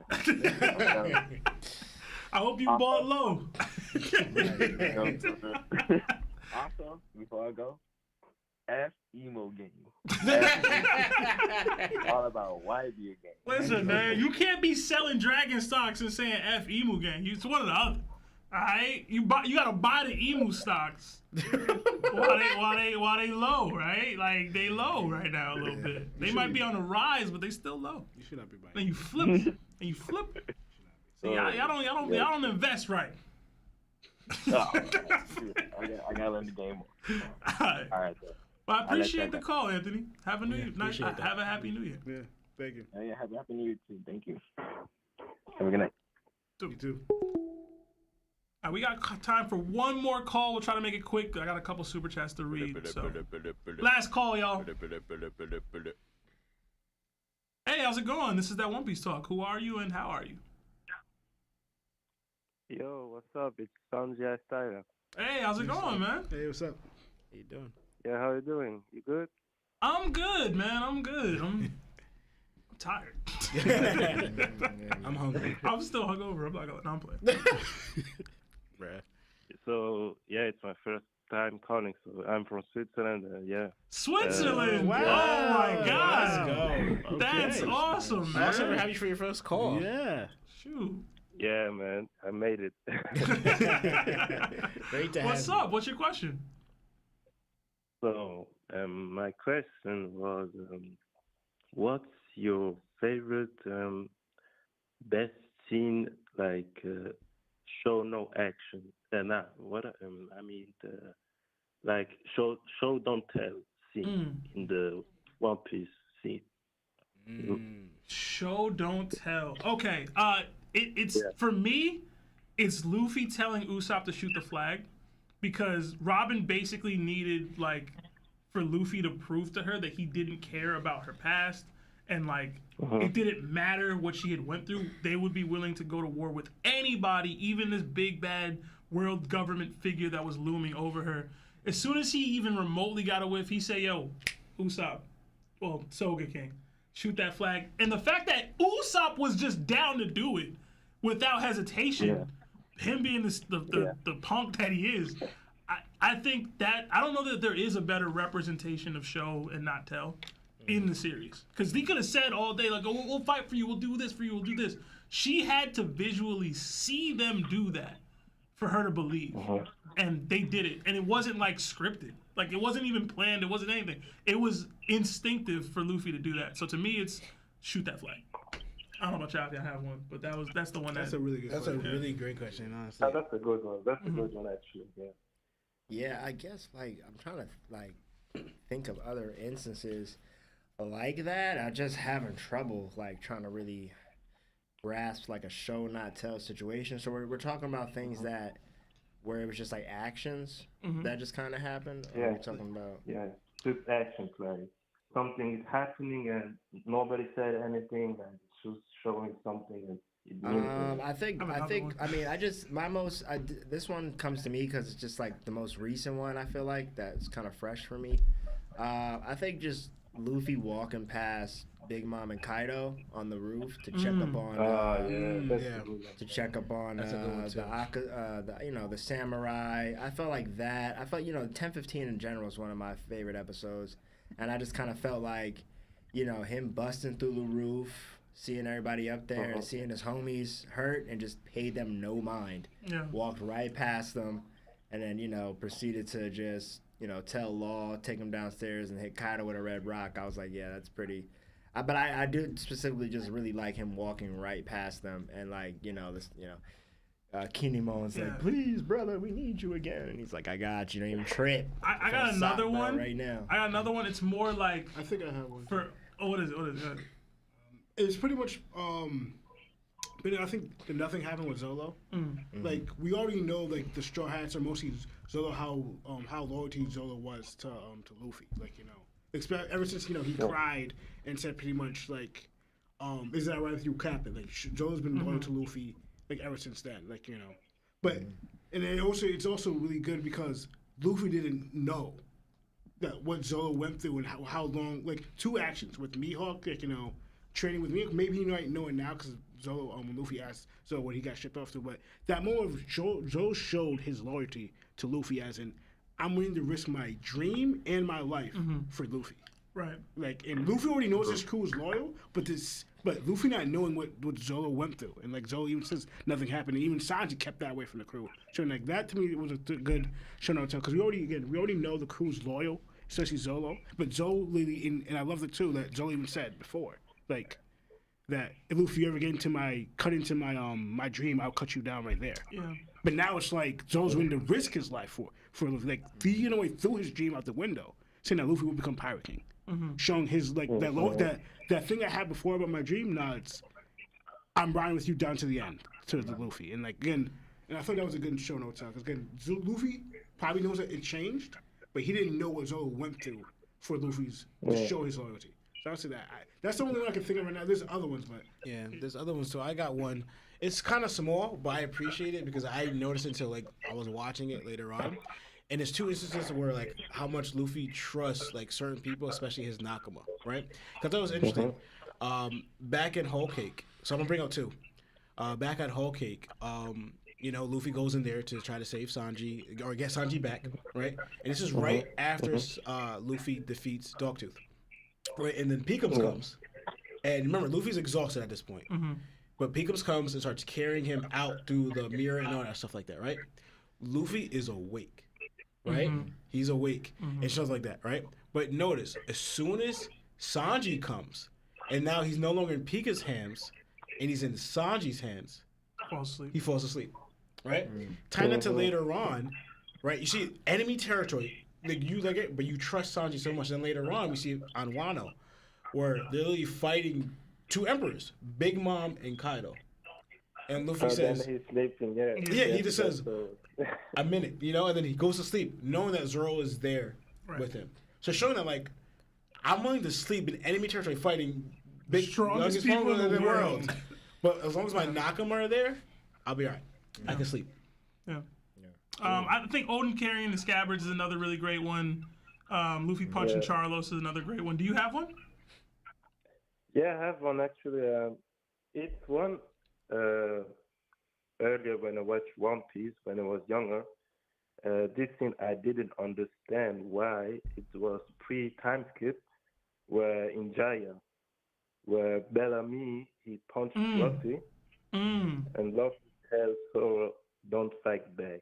Right. When I was younger, I didn't understand why that didn't beat them. Right. I didn't understand. I said to me, why they didn't beat them back? But if we get grown, now I understand. Because the Bellamy, he's not worth it. So now I understand. But back then, when I was younger, I didn't understand why he didn't beat him. Yeah. That was the best scene. That's a great one. That's a great one. Hey, we do gotta end the call there because the show gotta to close out. I was gonna say I'm a big fan. I was watching you like 1 year ago, so I'm just watching every time you drop a video. So I want to just thank you all. And I know my English is not so good. I'm trying. No, you're good, man. We love to hear. We love to hear from international, fans of the show. I know Larry's not here, but he loves hearing that when we touch, people in different countries like that. It's awesome. Definitely call more. I don't know how expensive it is for you to call, but I'm glad you're able to get through. I don't care. But I'm on Discord. Too. Oh, perfect, man. Perfect. Awesome. But yeah, have a happy New Year, man. Thank you for calling. Thank you so much. Have a happy New Year. Bye-bye. Yeah. Take care. Great talking with you. That was a good one to end on, man. That was dope. All right, I got a couple super chats sitting before we close out. We got 2 from Mike Super 17. It says, Marv, pick up. It's Monday. I got to tell Sundays he late. We got another 5 from King Cagney. It says, Facts Seb. Can't recall which one we were arguing about that one. But thank you. We got another 8 from Chopper the Dealer. It says, who you got between Zaru, Green Bull, and Fuji versus Akainu and Aokiji? Like the stream, basically all the old admirals minus Kizaru versus the new admirals. I'd probably give that to the three, the OG, three right? teams. No, he's saying that the new three, right? He's saying 𝗍𝐻 and 𝘂𝐚. Okay, 𝗍𝐻 and 𝘏𝐻 versus Kizaru, Green Bull, and Fujitora. Oh, I thought he was saying Kizaru, Green Bull. Yo, 3v2 is kind of crazy. Wait. It's 𝗍𝐻, 𝘂𝐚 versus Kizaru, Fujitora, and Green Bull. Yeah, I think I would give it to Kizaru, Fuji, and Green Bull. I think. I don't know. It's a toss-up for me. I want to go with 𝗍𝐻 and 𝘏𝐻 because I just think they're stronger. They're the two strongest ones, and I think 𝗍𝐻. They're also the most likely to have conquers hockey. But I think with Kizaru, it would even that out a little bit. With that training with Garp. Man, bro, I got the OGs, bro. I do. I feel you. That's because I love 𝗍𝐻 though. We got another 2-month membership to Yonko status from Nika Dakota. It says, glad I could make the stream. Much love, guys. Hope your holidays went well. Glad I found your channel last year. You guys for sure make my days much better. Thank you so much, Nico. Thank you. And we got another 20 from our guy Shonen Showdown. What up, Rob? It says, TOPT X Anime Sundays. You love to see it. It's up. Yeah, man. Thank you, Rob. Gotta have you on the show again, bro. And finally, we got 5 from Shrim. It says, hey, guys, love the pod. Who do you think is faster, Sanji or Luffy? That's the first super chat. So thank you. I'm gonna go Sanji. In a foot race, I got Sanji. Wait, you talking about foot race or just speed? I think he's talking about speed overall, but I'm going Sanji, period. I think he's fast. I would like to say Luffy, but it is looking like Sanji, you know. Yeah. I think it's As of right I mean, now. are you, Luffy like in Gear 5 and stuff? They have all their abilities, access to everything they can do. I give Sanji. I think it's. I mean, yeah, I feel like you can say Sanji, but I also kind of feel like, yeah, I mean, it's just a little different when you talk about in the battle because it's like at the end of the day, Luffy has the better observation, so it doesn't really matter who's faster. His speed not gonna matter. But he's faster. He can see you coming. It's like good night, regardless. Yeah. I mean, I guess you could say he's fast. He's faster. It's not gonna matter. I mean, it's kind of tough though because it's like, do we think Sanji's faster than Zoro too? I do. I mean, I think when we see, I mean, I guess it just depends, man. I think when we see like little instances like them charging certain enemies, like I saw some recently on Twitter, like how Zoro and Sanji, when they both went to go fight King and Queen, and like Zoro was like ahead or something. Sanji had to run Yeah, again. Yeah, it was kind of like, well, it's like I don't know, it's a slippery slope because it's like, you know, what are we saying is the main focus of the speed? But I guess you could say Sanji because the man can skywalk, right? I mean, we got to wrap. I got one more super chat. It's 5 from King P SOS. It says, other than pride and delusion, what do you think is what makes Law and Traffy think they can hang with Big Luffy? They don't actually think they can hang. Yeah. I don't think they actually think they can hang. Yeah? No, I don't think they do. I just think they got a lot of pride and don't want to like obviously him. He means Jaggy, I think. Yeah, Jaggy. Like kid. But yo, that's it for the show, guys. I hope y'all had a great time. I know I did. Like the stream if you haven't already, and tune in next week. We're gonna drop another show. It should be fire. I don't think will it be 3 hours? Maybe, I don't know. But I'll check with Larry. Larry will be back. But yeah, my name is Sev. Lawrence. Lano. Boy, Anime Sundays. And we are that One Piece Talk. Shout out.